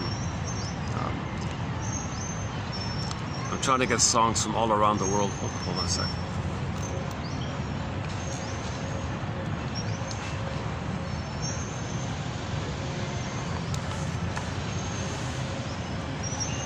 Yeah, is that better? Okay. What else?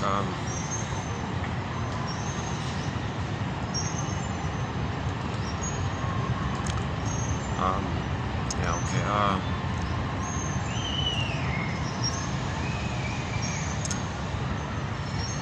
Maybe just close up with our theme song.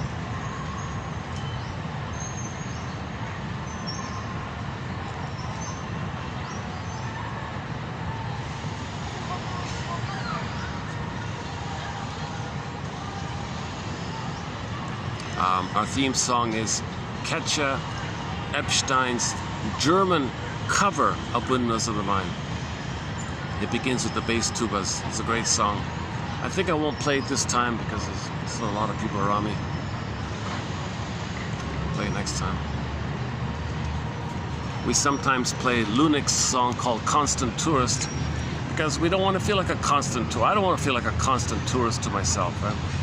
So that's one way of talking about self-alienation, estranged from ourselves. If your soul is far away, you feel estranged from yourself, alienated from yourself. But your soul's trying to reach you. It's trying to come back to you.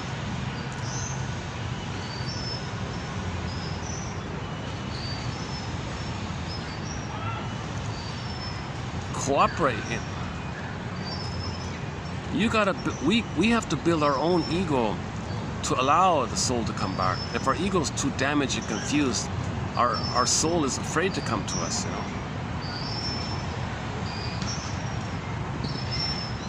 So no set answer here with these quotes. They're prompts to free associate with, clues, hypotheses, guesstimates, invitations for mutual exploration. Okay, so we're just trying to be detective here. We're trying to be a psychological Columbo. And one more thing. That's his trademark line, Columbo. He does this thing, and at the you think it's over. Oh, and one more thing, and he catches the. I'm not too familiar with Columbo, but there's some clips. I see some clips now of his.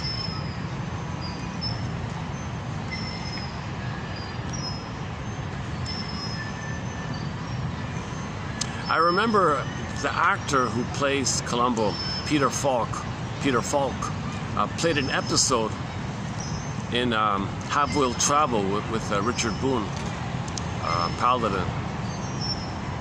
So Peter Falk played the poker fiend, PF, right?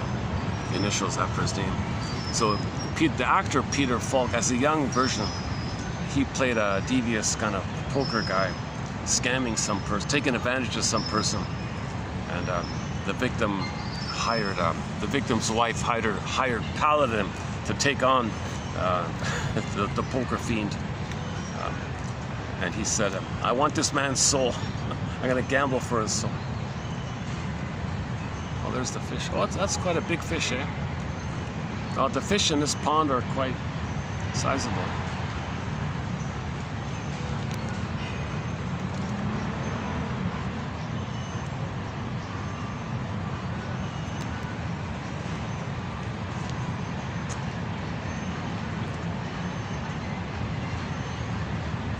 Oh, you won't see him, but there's a turtle. You can just see the tip of his nose, the turtle. Oh, he's gone. He went under. All right. Yeah, so talking about fish in the water, right? So now we can see them coming up.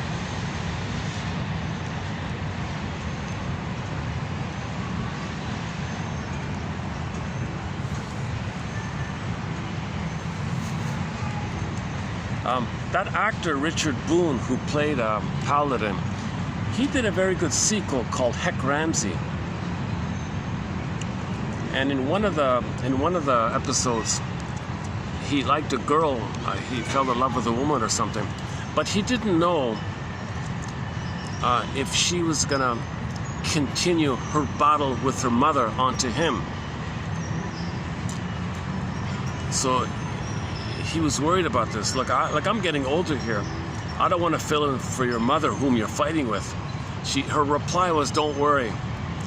The past is to be remembered, not lived as the present." Key line there. That's TQ 1001. That one there.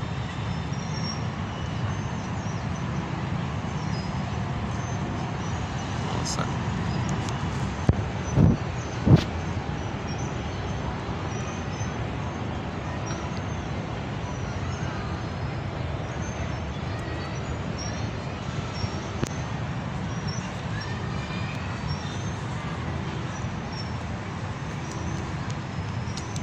Someone who a little bit reminds me of myself is just settling beside me here.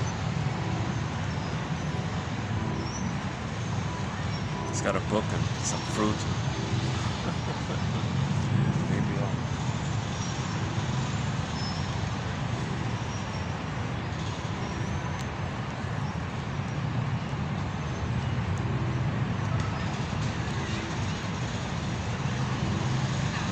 So the thoughts you have about other people, the idea is to search for how it's about you. Yeah? Like admit it, kind of thing.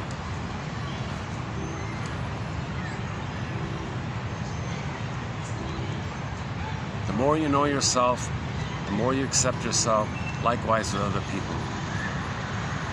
The more you don't know yourself, the more you don't know others. The more self-empathy you have for yourself, naturally you'll have empathy for others.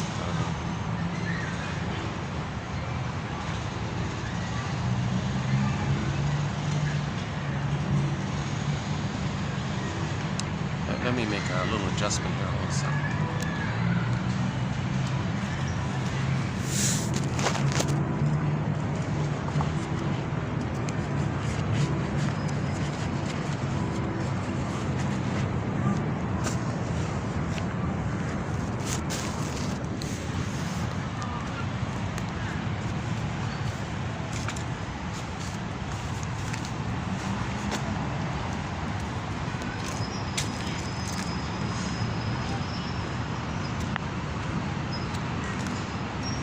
Oh, there's a spot. Let's go there. All right.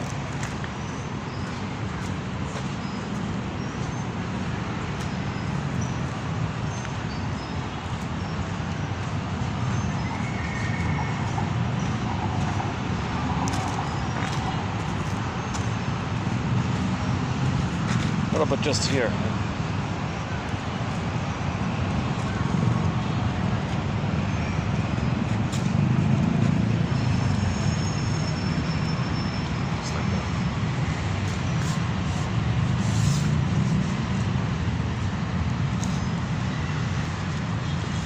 The bluebird, Shirley Temple's line, right? The bluebird of happiness is from within.